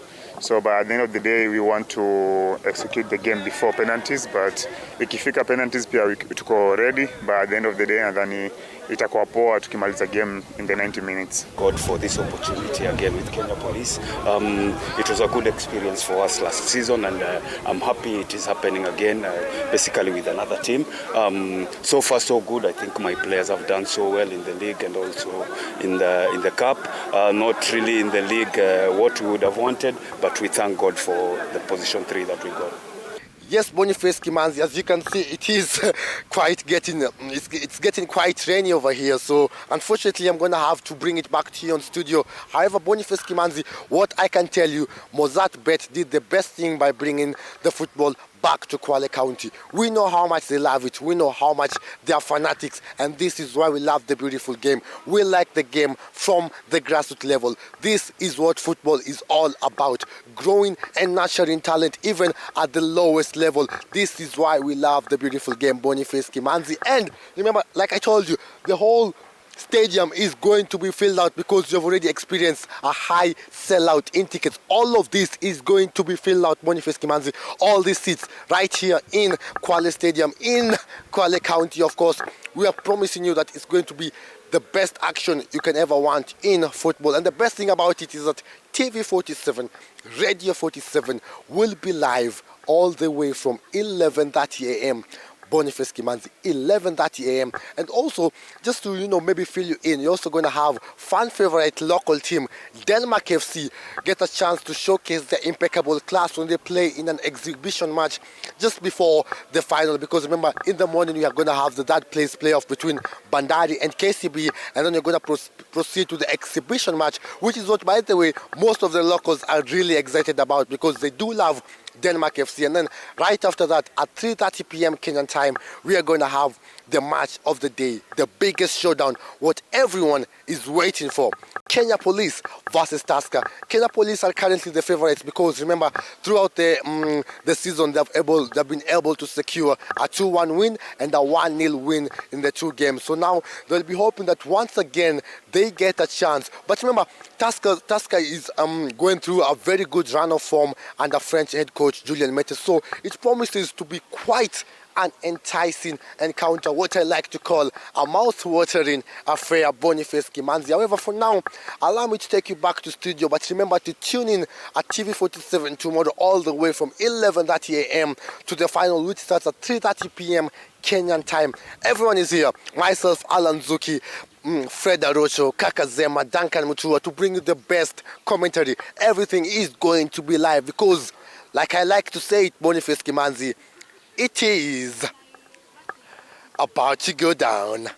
Back to you, Kimanzi, in studio, and have yourself a very, very lovely evening.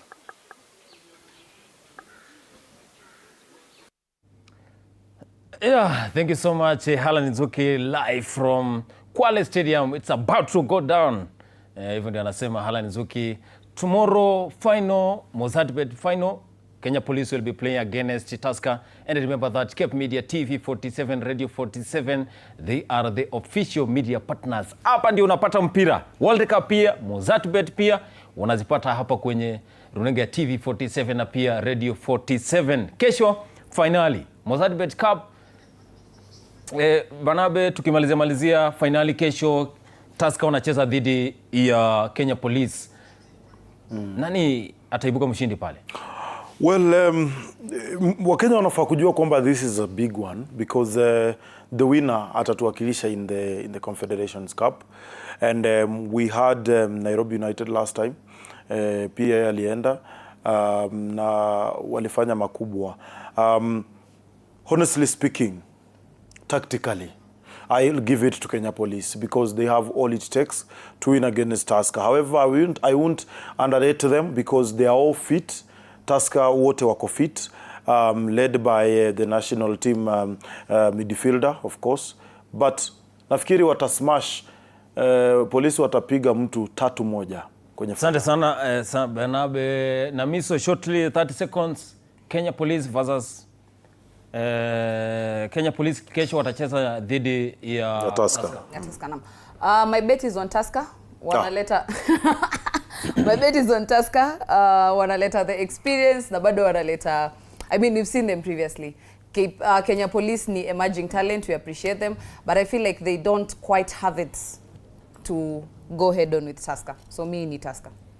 Dennis Matheka, finali kesho Mozartbet kwa haraka. Mimi niko upande wa Kenya Police sababu ni wazuri kwa saa hizi, na ukiangalia mechi 10 walizocheza za nyuma waona Tusker, utaangalia utakuta Kenya Tusker wameshinda game 4, Police wakashinda 3 wakaenda sare. Kwa hivyo Kenya Police. Matunda, I think Ataminde and Kenya Police, because of the experience of the coach, that is Nicholas Migoti, is one of the best tacticians when it comes to this tournament of Mozart Cup.